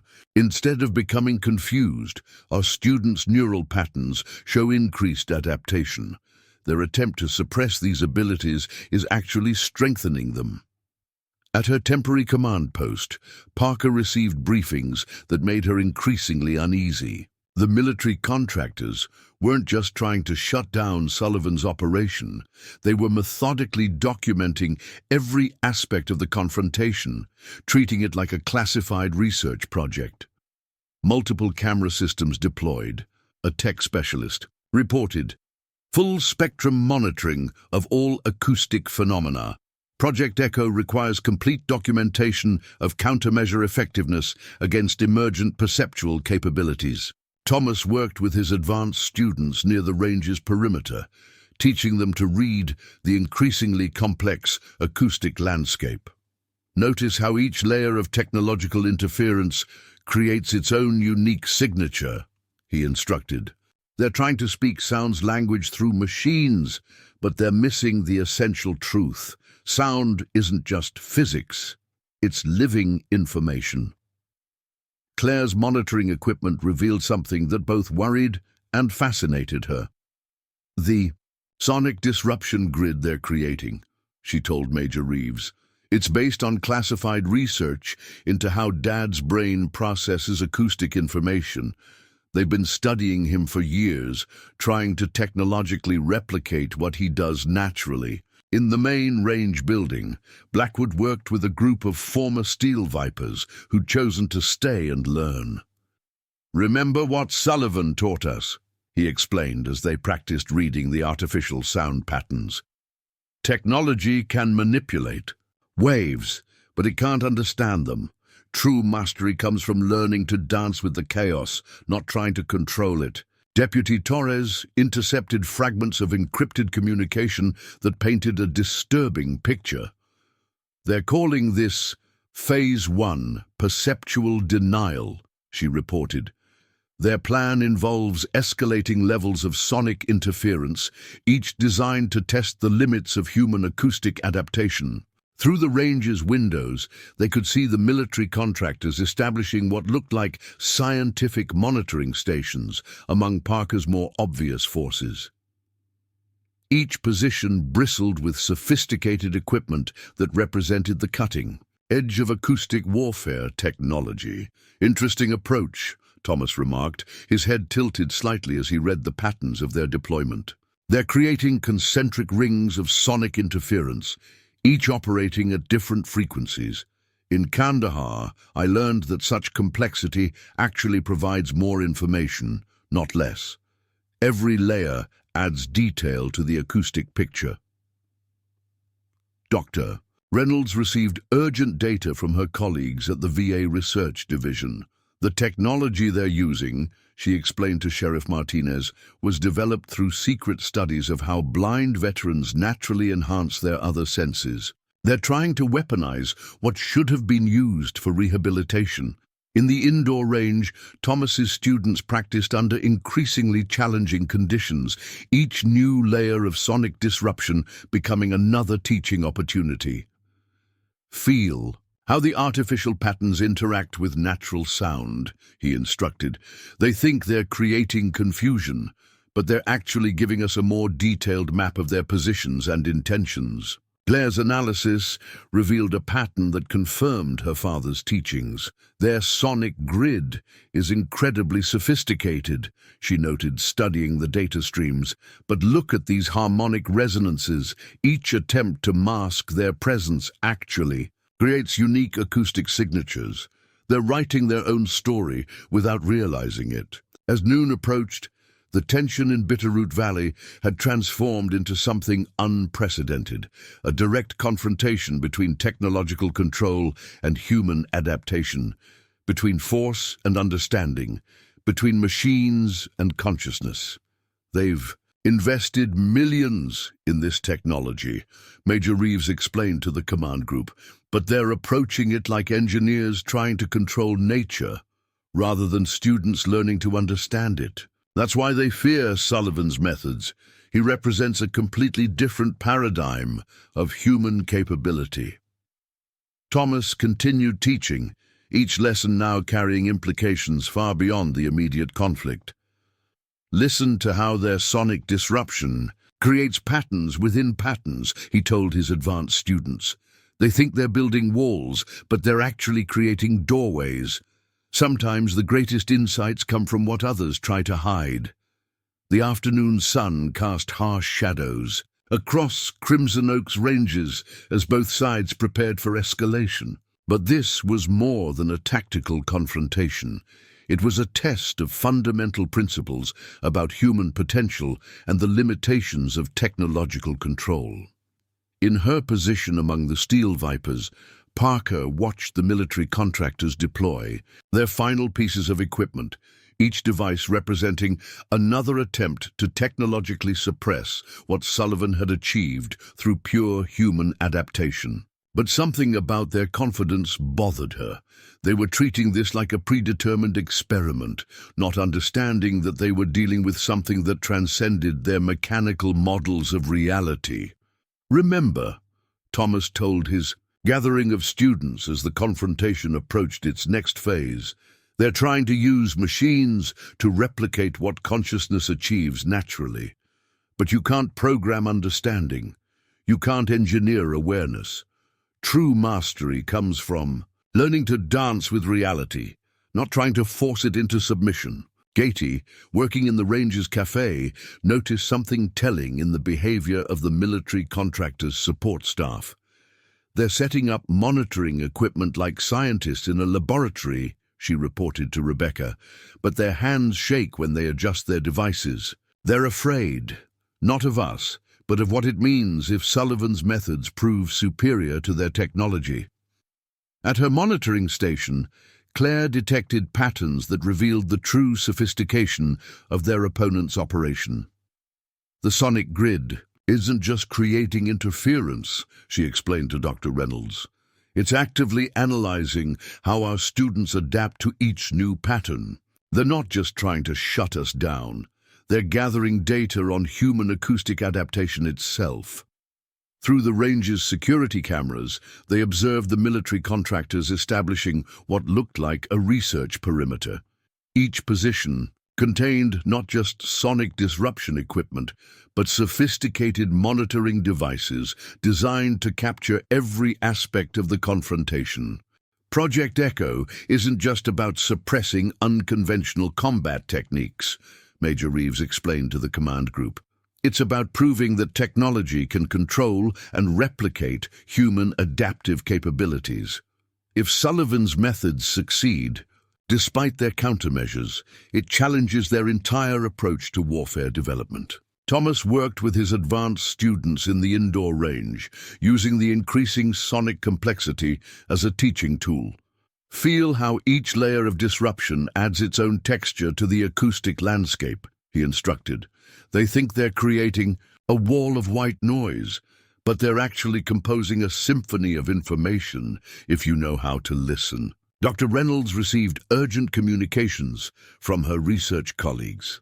"The neural imaging from our students is extraordinary," she reported. "Their brains aren't just compensating for the sonic interference. They're developing new processing patterns we've never seen before. Human adaptation is outpacing technological countermeasures." In the command center, Deputy Torres intercepted communications that revealed the operation's true scope. "They're calling this the Sullivan Protocol," she reported, "a classified initiative to prove that enhanced human perception can be technologically controlled and replicated. But their data is showing the opposite. Human adaptation is exceeding their mechanical models." Wilson, working with a group of former Steel Vipers, noticed something significant in their opponent's deployment. Their sonic disruptors are positioned according to traditional military doctrine, he observed. But sound doesn't follow military doctrine. It follows the laws of nature, laws that Sullivan taught us to read and understand. The afternoon light revealed the full scale of the military contractors' operation. Their equipment represented millions in classified research, each device designed to prove that technology could surpass human adaptability. But among their precisely arranged gear and monitored positions, Thomas's students moved with growing confidence, their enhanced awareness penetrating every artificial barrier. "What they've forgotten," Thomas explained to his gathered students, "is that consciousness isn't just another factor to be controlled. It's the fundamental reality through which all experience flows. You can't technologically reproduce what comes from deep understanding and awareness." Claire's monitoring equipment captured something remarkable. "Look at these adaptation patterns," she showed Dr. Reynolds. "Each time they increase the sonic interference, our students' acoustic awareness expands to encompass it. They're not just overcoming the disruption. They're incorporating it into their understanding." In her position among the Steel Vipers, Parker watched the military operation unfold with growing unease. What had started as a simple plan to shut down a rival had become a classified experiment in human potential, one that seemed to be producing results very different from what her backers had expected. "The thing about sound," Thomas continued, "teaching as the confrontation approached its critical phase, is that it can't be truly masked or controlled. Every attempt to manipulate it just creates new patterns to be read, new information to be understood. Our opponents think they're creating confusion, but they're actually giving us a clearer picture of reality." The sun began its descent toward the mountains, casting long shadows across Crimson Oak's ranges. But in those shadows, Thomas's students found not confusion, but clarity, their enhanced awareness cutting through every technological attempt to suppress it. The coming confrontation would test not just skill or technology, but fundamental truths about human potential and the limitations of mechanical control. Parker's unease deepened as she watched the military contractors finalize their preparations. The sheer scale of Project Echo was unsettling. What had started as a high-tech disruption effort had morphed into a full-scale experimental battleground, where Sullivan's teachings were not just being tested, but studied, dissected, and logged for future applications. She turned to the lead contractor, a man known only as Director Graves. "You never told me the full scope of this operation," she said, her voice tight with frustration. "This isn't about neutralizing a rival training ground, is it?" Graves barely glanced at her, his focus on the array of screens displaying real-time data from their monitoring systems. "It was never about that, Parker. Your Steel Vipers were a convenient means to an end. You should be proud. You're part of something far bigger than a mere territorial dispute." Her fingers curled into fists. "And what exactly is that?" Graves finally turned to her, his expression unreadable. "The future of warfare." At Crimson Oak, Thomas gathered his most advanced students under the shade of a towering pine. "They're making their move soon," he said, his tone calm despite the gravity of the situation. They've spent years developing this technology, believing they could outmatch human perception. But their mistake is fundamental. They think understanding can be engineered. Wilson, still adjusting to the heightened acoustic sensitivity he'd been developing under Thomas's guidance, nodded. They're treating us like test subjects. Every reaction we have, every adaptation, they're logging it. Thomas smiled slightly. Let them. The deeper they go, the more they reveal their own blind spots. Claire, monitoring from her station, tapped her screen urgently. They're deploying Phase 2. They're introducing adaptive resonance disruptors. These are next-gen systems designed to counter real-time adjustments in perception. Their algorithms will start modifying the soundscape dynamically, shifting frequencies faster than the human brain can typically track. Martinez, listening in from the command center, grimaced. That sounds bad. Dr. Reynolds, however, looked fascinated. Not necessarily. If we keep adapting at this rate, we could push human perception to levels even they haven't accounted for. Reeves nodded. And if we fail? Thomas exhaled, his gaze sweeping over his students. Then we learn. Either way, we win. As the sun dipped lower, the first wave of the new disruption pattern hit. It wasn't just noise, it was pressure, a physical force that sought to disorient, to make even basic perception unreliable. Parker, now positioned with the steel vipers, felt it immediately. Some of her men staggered as the sonic waves pulsed through the air. Sullivan's students, however, adapted in real time. Rather than resist the patterns, they moved with them, flowing through the chaotic soundscape like water through an unseen river. Thomas had prepared them well. Every disruption was a new lesson, every shift in frequency another opportunity to refine their awareness. In the command station, Graves watched, expression unreadable. Fascinating, he murmured. They're not just resisting, they're evolving. His lead technician frowned at the incoming data. Sir, if this trend continues, our systems won't be able to keep up. Graves's lips curled into a smirk. Then, we escalate, initiate Phase 3. Claire's fingers flew over her keyboard as new frequencies lit up her screen. They're not holding back anymore. This is full-spectrum interference. We're talking about experimental neural dissonance frequencies. They're trying to force cognitive desynchronization. Reeves clenched his jaw. Translation? Dr. Reynolds answered grimly. They're not just disrupting sound. They're attacking the brain's ability to process reality itself. For the first time, Thomas's expression hardened. Then it's time we show them what true understanding looks like. The battle for Crimson Oak had begun, not just of skill, but of perception itself. As the pressure mounted, Thomas signaled to his students, now we shift from passive adaptation to active engagement. Feel the frequencies, sync with them, and then redirect. Wilson closed his eyes, tuning into the shifting waves. With a sudden motion, he redirected his stance, using his breath to synchronize his body's vibrations with the disturbance. The effect was immediate. Where others felt overwhelming pressure, he felt clarity. Claire's monitors spiked. Something's happening, she whispered. Our students' brainwave activity is stabilizing, even strengthening. They're adapting faster than the disruptors can adjust. Graves's smirk faltered as he watched the data feeds. Impossible. No system should be able to compensate that quickly. Parker turned to him, her eyes narrowing.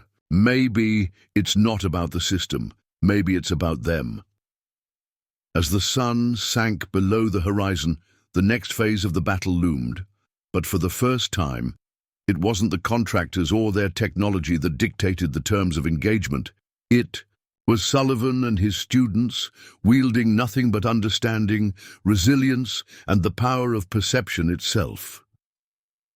Parker's unease deepened as she watched the military contractors finalize their preparations. The sheer scale of Project Echo was unsettling. What had started as a high-tech disruption effort had morphed into a full-scale experimental battleground where Sullivan's teachings were not just being tested, but studied, dissected, and logged. For future applications, she turned to the lead contractor, a man known only as Director Graves. "You never told me the full scope of this operation," she said, her voice tight with frustration. "This isn't about neutralizing a rival training ground, is it?" Graves barely glanced at her, his focus on the array of screens displaying real-time data from their monitoring systems. "It was never about that, Parker. Your Steel Vipers were a convenient means to an end. You should be proud. You're part of something far bigger than a mere territorial dispute." Her fingers curled into fists. "And what exactly is that?" Graves finally turned to her, his expression unreadable. "The future of warfare." At Crimson Oak, Thomas gathered his most advanced students under the shade of a towering pine. "They're making their move soon," he said, his tone calm despite the gravity of the situation. "They've spent years developing this technology, believing they could outmatch human perception. But their mistake is fundamental. They think understanding can be engineered." Wilson, still adjusting to the heightened acoustic sensitivity he'd been developing under Thomas's guidance, nodded. "They're treating us like test subjects. Every reaction we have, every adaptation, they're logging it." Thomas smiled slightly. "Let them. The deeper they go, the more they reveal their own blind spots." Claire, monitoring from her station, tapped her screen urgently. "They're deploying Phase 2. They're introducing adaptive resonance disruptors. These are next-gen systems, designed to counter real-time adjustments in perception. Their algorithms will start modifying the soundscape dynamically, shifting frequencies faster than the human brain can typically track." Martinez, listening in from the command center, grimaced.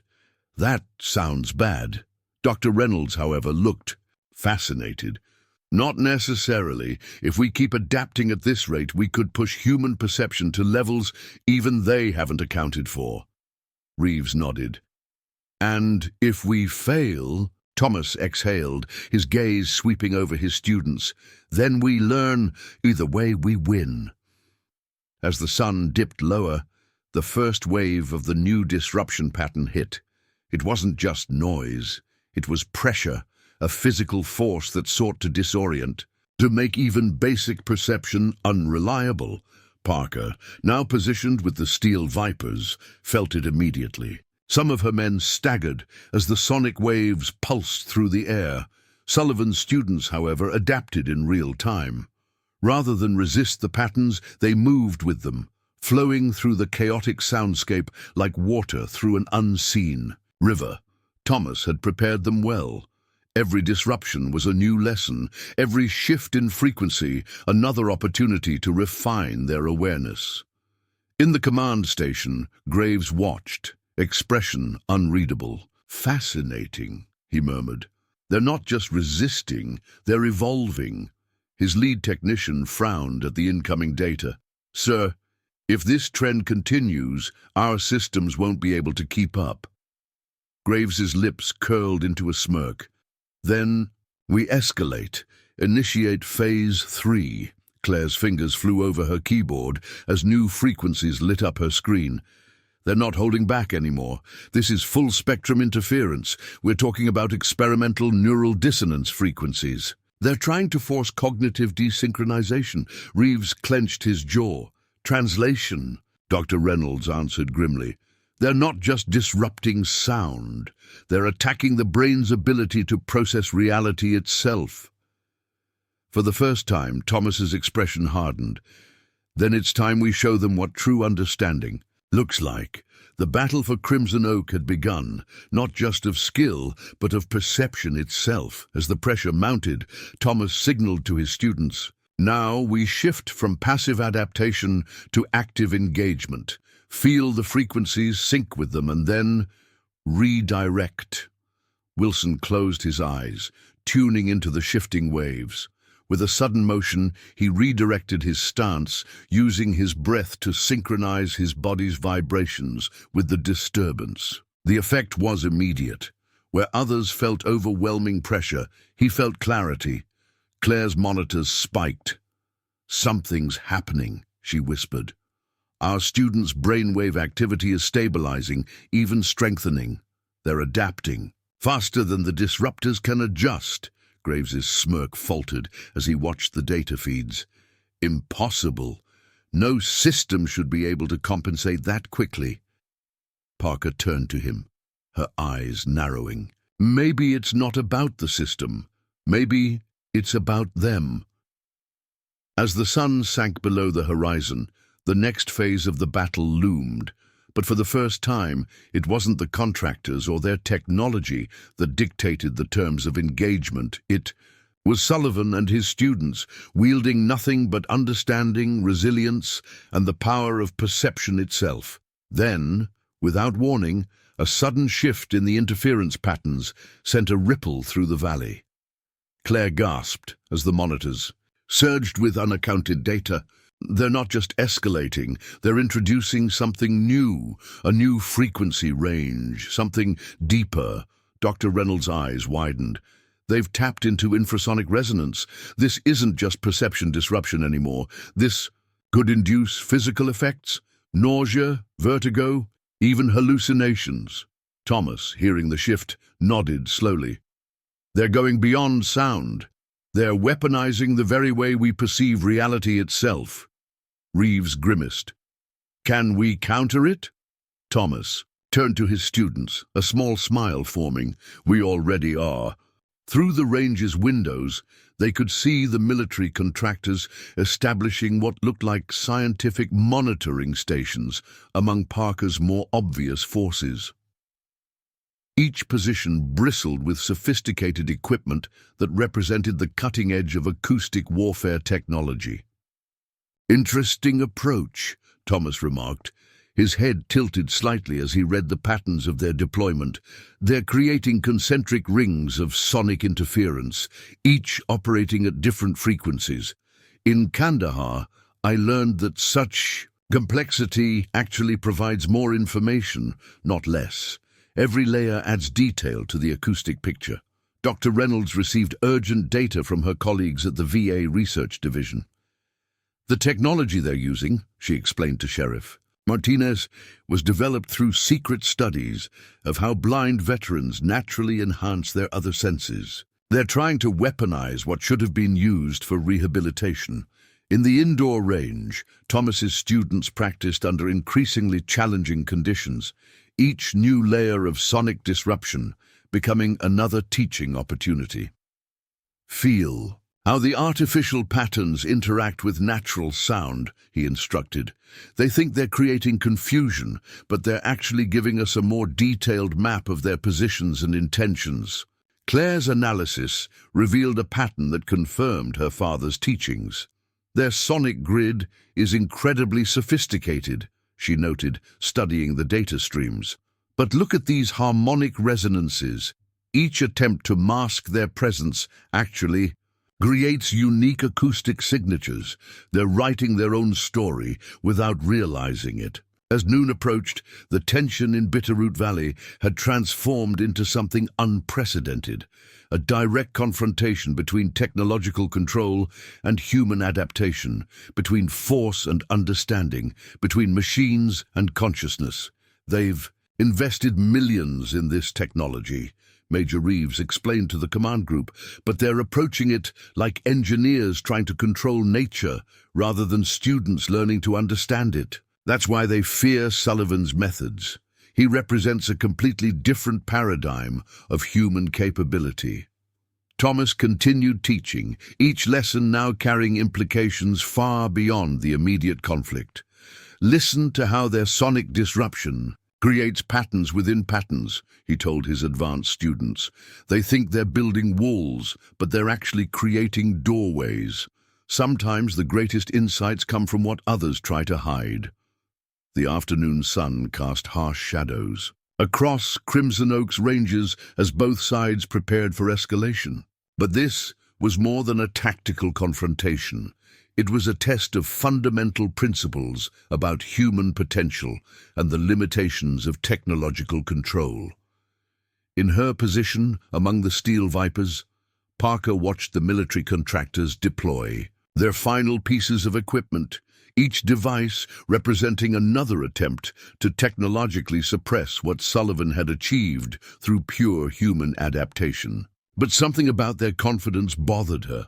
They were treating this like a predetermined experiment, not understanding that they were dealing with something that transcended their mechanical models of reality. "Remember," Thomas told his gathering of students, as the confrontation approached its next phase, "they're trying to use machines to replicate what consciousness achieves naturally. But you can't program understanding, you can't engineer awareness.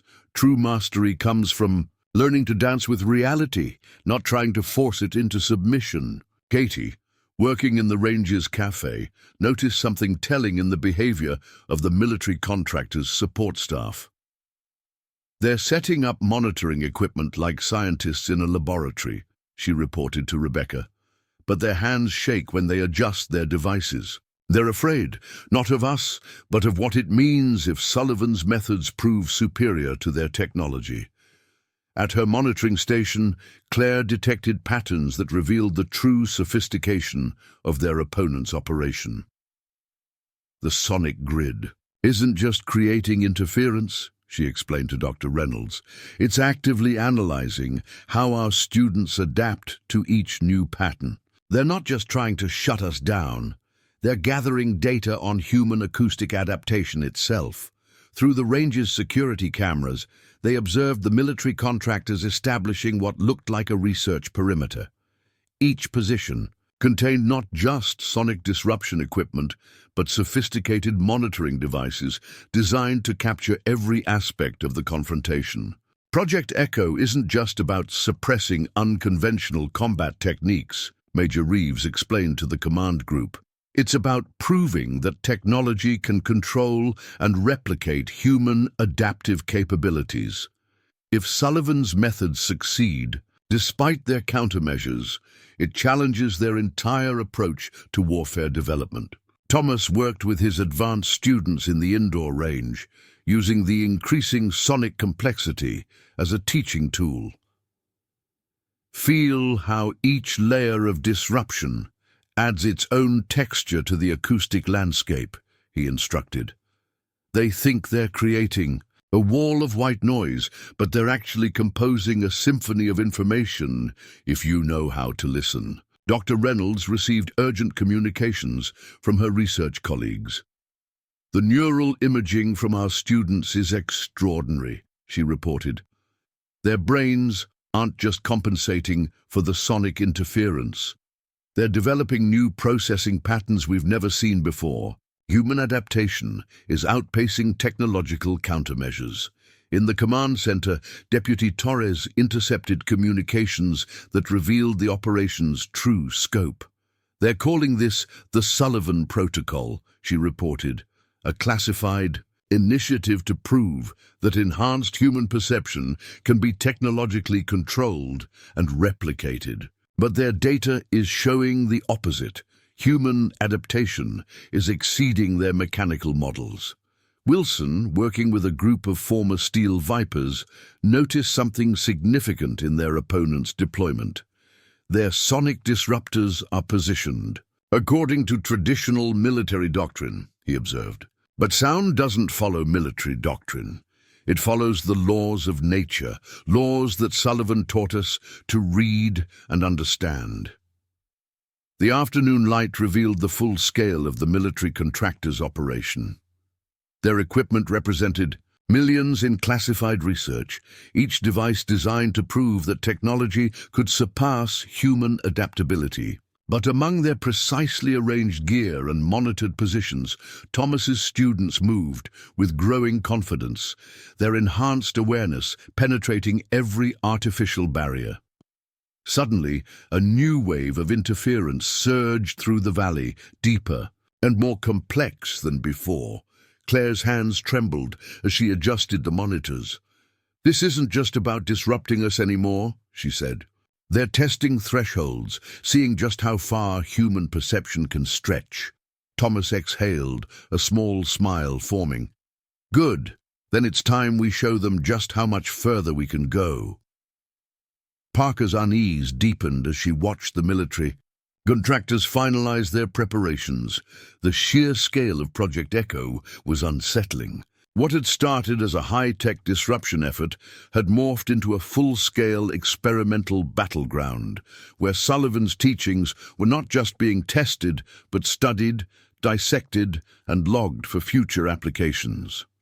She turned to the lead. Contractor, a man known only as Director Graves. "You never told me the full scope of this operation," she said, her voice tight with frustration. "This isn't about neutralizing a rival training ground, is it?" Graves barely glanced at her. His focus on the array of screens displaying real-time data from their monitoring systems. "It was never about that, Parker. Your Steel Vipers were a convenient means to an end. You should be proud you're part of something far bigger than a mere territorial dispute." Her fingers curled into fists. "And what exactly is that?" Graves finally turned to her, his expression unreadable. "The future of warfare." At Crimson Oak, Thomas gathered his most advanced students under the shade of a towering pine.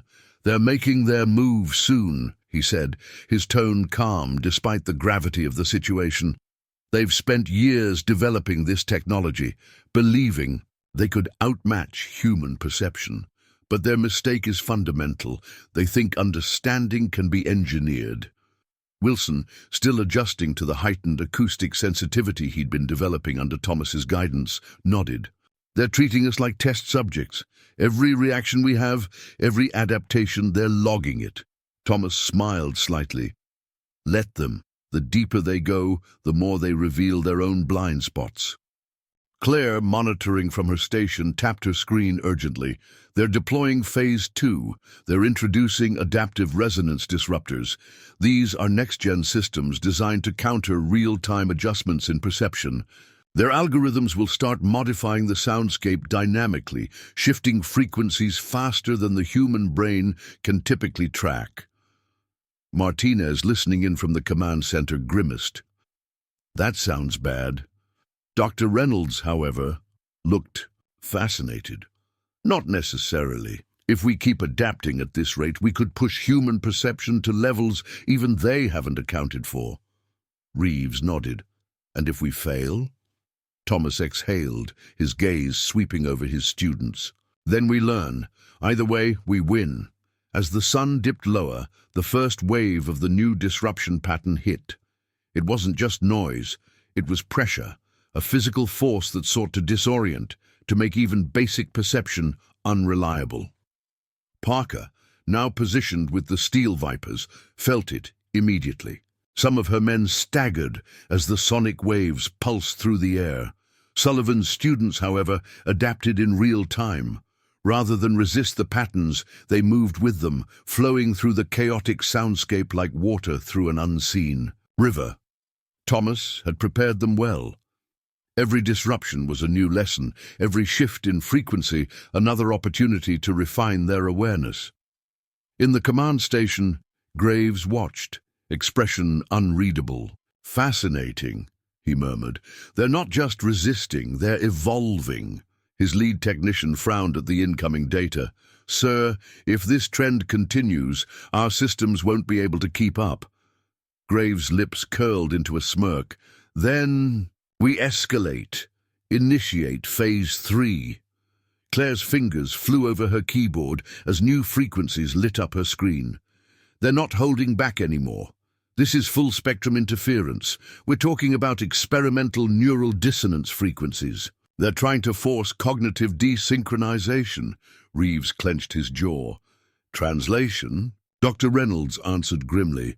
"They're not just disrupting sound, they're attacking the brain's ability to process reality itself." For the first time, Thomas's expression hardened. "Then it's time we show them what true understanding looks like."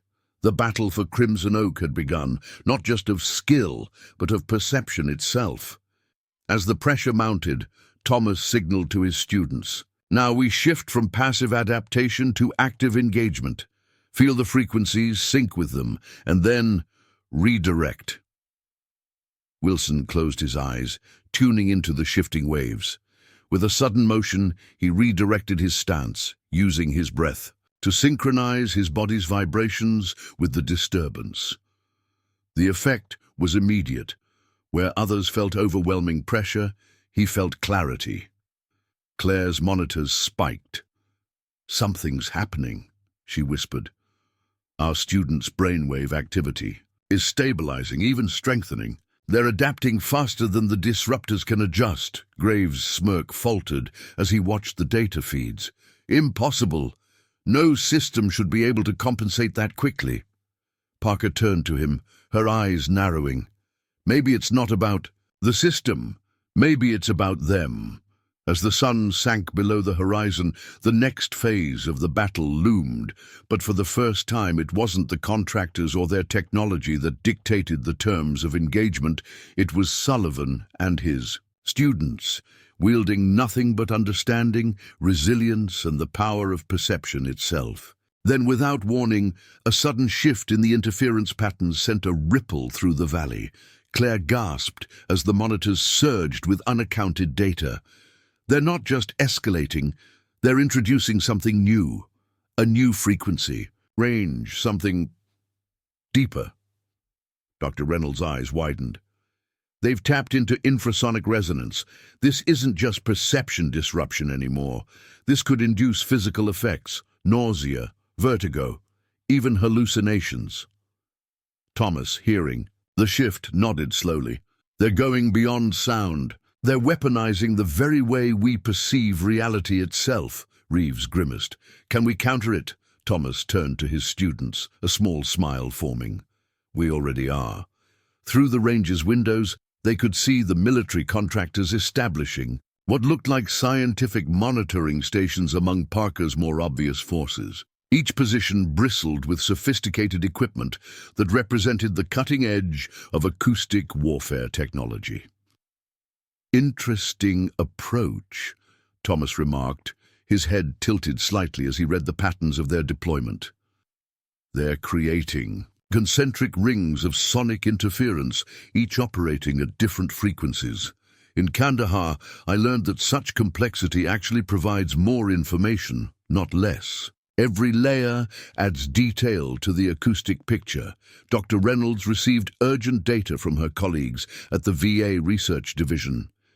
"The technology they're using," she explained to Sheriff Martinez, "was developed through secret studies of how blind veterans naturally enhance their other senses. They're trying to weaponize what should have been used for rehabilitation." In the indoor range, Thomas's students practiced under increasingly challenging conditions, each new layer of sonic disruption becoming another teaching opportunity. "Feel how the artificial patterns interact with natural sound," he instructed. "They think they're creating confusion, but they're actually giving us a more detailed map of their positions and intentions." Claire's analysis revealed a pattern that confirmed her father's teachings. "Their sonic grid is incredibly sophisticated," she noted, studying the data streams. "But look at these harmonic resonances. Each attempt to mask their presence actually creates unique acoustic signatures. They're writing their own story without realizing it." As noon approached, the tension in Bitterroot Valley had transformed into something unprecedented. A direct confrontation between technological control and human adaptation, between force and understanding, between machines and consciousness. "They've invested millions in this technology," Major Reeves explained to the command group, "but they're approaching it like engineers trying to control nature rather than students learning to understand it. That's why they fear Sullivan's methods. He represents a completely different paradigm of human capability."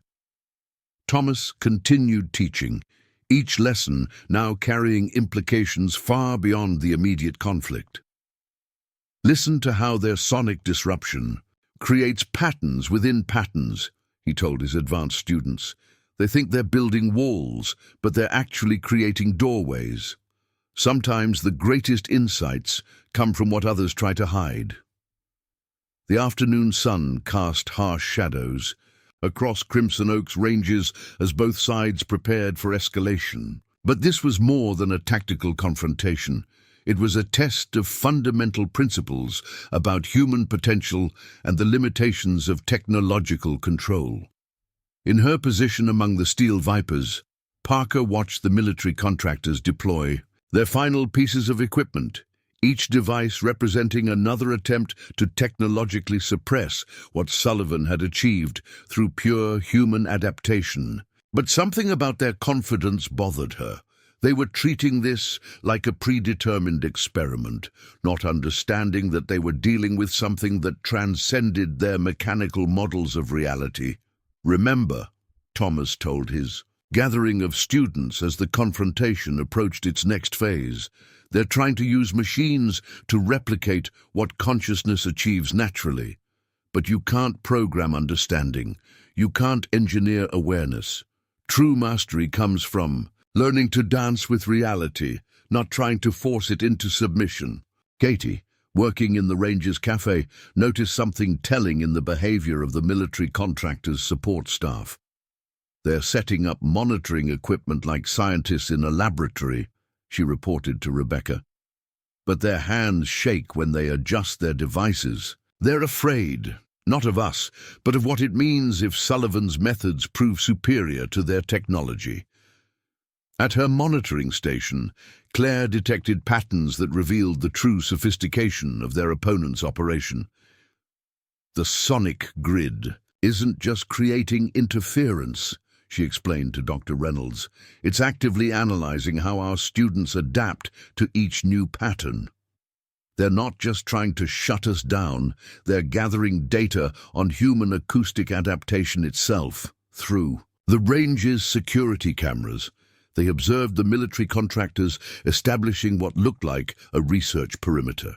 Each position contained not just sonic disruption equipment, but sophisticated monitoring devices designed to capture every aspect of the confrontation. Project Echo isn't just about suppressing unconventional combat techniques, Major Reeves explained to the command group. It's about proving that technology can control and replicate human adaptive capabilities. If Sullivan's methods succeed despite their countermeasures, it challenges their entire approach to warfare development. Thomas worked with his advanced students in the indoor range, using the increasing sonic complexity as a teaching tool. "Feel how each layer of disruption adds its own texture to the acoustic landscape," he instructed. "They think they're creating a wall of white noise, but they're actually composing a symphony of information if you know how to listen." Dr. Reynolds received urgent communications from her research colleagues. "The neural imaging from our students is extraordinary," she reported. "Their brains aren't just compensating for the sonic interference. They're developing new processing patterns we've never seen before. Human adaptation is outpacing technological countermeasures." In the command center, Deputy Torres intercepted communications that revealed the operation's true scope. "They're calling this the Sullivan Protocol," she reported, "a classified initiative to prove that enhanced human perception can be technologically controlled and replicated. But their data is showing the opposite. Human adaptation is exceeding their mechanical models." Wilson, working with a group of former Steel Vipers, noticed something significant in their opponent's deployment. Their sonic disruptors are positioned according to traditional military doctrine, he observed. But sound doesn't follow military doctrine. It follows the laws of nature, laws that Sullivan taught us to read and understand. The afternoon light revealed the full scale of the military contractors' operation. Their equipment represented millions in classified research, each device designed to prove that technology could surpass human adaptability. But among their precisely arranged gear and monitored positions, Thomas's students moved with growing confidence, their enhanced awareness penetrating every artificial barrier. Suddenly, a new wave of interference surged through the valley, deeper and more complex than before. Claire's hands trembled as she adjusted the monitors. "This isn't just about disrupting us anymore," she said. "They're testing thresholds, seeing just how far human perception can stretch." Thomas exhaled, a small smile forming. "Good. Then it's time we show them just how much further we can go." The tension in the valley thickened as the next wave of interference hit. This time, the disruption wasn't merely invasive, it was invasive in ways that attacked both mind and body, pushing the very limits of human endurance. As the frequency pulses washed over them, Thomas's students remained composed. Their training under the harshest conditions had given them the tools to handle even the most extreme challenges. But even they could feel the pressure beginning to rise, as if the very fabric of reality was starting to unravel under the relentless assault of technology. Graves, watching from his command station, was riveted by the unfolding data. His smirk had long since disappeared, replaced by a look of intense concentration. "This is unexpected," he muttered, staring at the readings. Parker, standing among the steel vipers, couldn't help but feel a chill run through her. The contractor's technology, while advanced, was starting to show signs of strain. The disruptions were meant to break them down, to control their perceptions. But something in the way the students adapted was causing the contractor's machines to react unpredictably. It was as if the students were amplifying their own perception, pushing the boundaries of what the machines could compute. "Phase 4, Graves barked. "Deploy it! We can't let this continue!" Claire's fingers flew over her console as the new wave of frequencies bombarded the range. "They're introducing multidimensional interference now. This is on another level. We're not just dealing with sound and light anymore. This is full-spectrum sensory overload." Thomas's eyes narrowed, his mind working at a speed that seemed to outpace the chaos around him. He knew that the key wasn't to resist the patterns. They had learned that much already. The key was to understand them, to see the music in the noise, the clarity in the confusion. "All right, everyone," he called out to his students, his voice steady despite the rising intensity of the frequencies. "Stay with me. We're going to step outside the pattern. We're not just reacting, we're creating. Trust what you know. Listen to the silence between the noise." Wilson, Claire, Martinez, and the others began to shift in synchronicity. They closed their eyes, sinking into the pulse of the disruption, finding the space within it.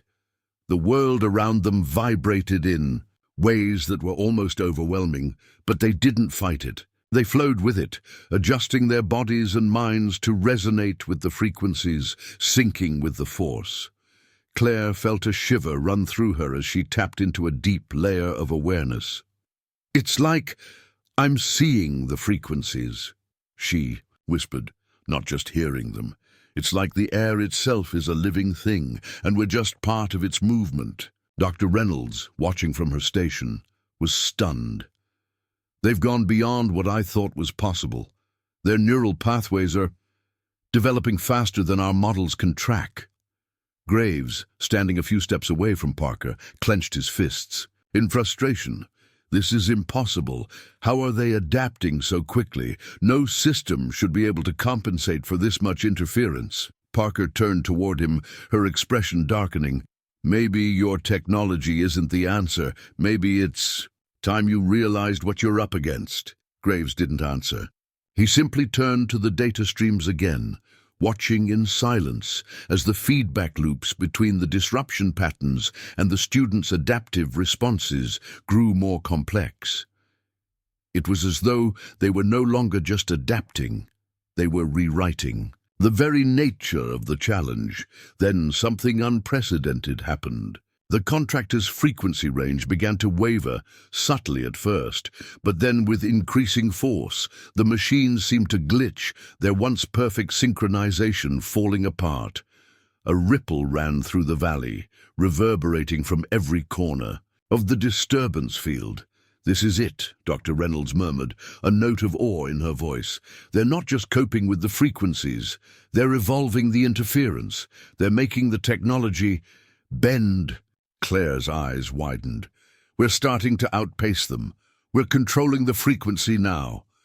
Thomas smiled softly, his gaze never leaving his students as they continued to shift and adapt. "Yes. Now we're no longer just responding to the chaos. We're creating harmony out of it. Let them push, let them try to control us. We'll show them how much more we can do with just the power of perception." Meanwhile, in the command center, the contractors were scrambling. Graves barked orders to his techs, but his confidence was visibly shaken. This wasn't part of the plan," he muttered, but no one answered him. Parker glanced over at him. "You underestimated them, and now you're seeing the price of that mistake." In the valley, the interference patterns continued to shift, but now the students seemed to be feeding off them. The frequency shifts no longer had the same overwhelming effect. They were bending to the students' awareness, the boundaries of the interference starting to reshape. Claire, watching the data with a growing sense of wonder, felt the impossible becoming real. It's like the frequencies are no longer a barrier, they're a medium, like an instrument we're learning to play. Dr. Reynolds, equally amazed, confirmed what they were seeing. "They're evolving faster than our machines can measure. Their ability to adapt is breaking the technological barrier."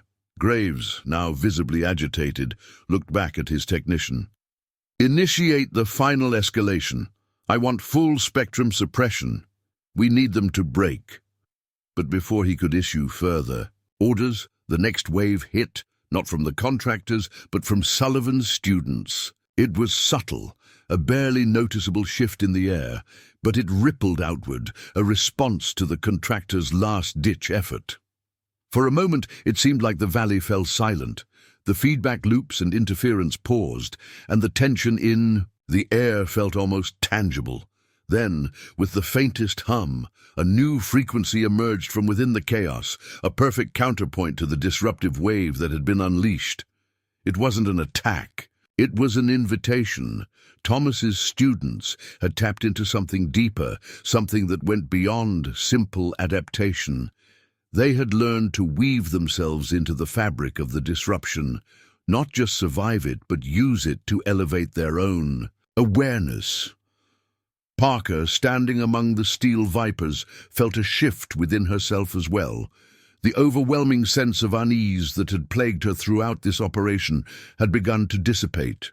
For the first time, she felt like she understood why. Sullivan's teachings were so powerful. The contractors had miscalculated. They thought they could force human perception into submission, but in doing so, they had inadvertently awakened something far greater, a potential that couldn't be bound by wires, frequencies, or machines.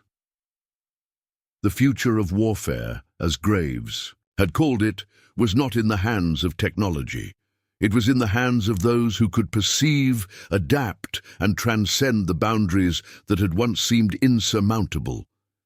As the sun set behind the hills, the field was alive with the hum of possibility. And though the contractors were still reeling from their own escalating interference, Sullivan's students stood, ready to show them just how far the human mind could go. The battle for perception, for understanding, had only just begun. Up. Next, you've got 2 more standout stories right on your screen. If this one hits the mark, you won't want to pass these up. Just click and check them out. And don't forget to subscribe and turn on the notification bell so you don't miss any upload from us.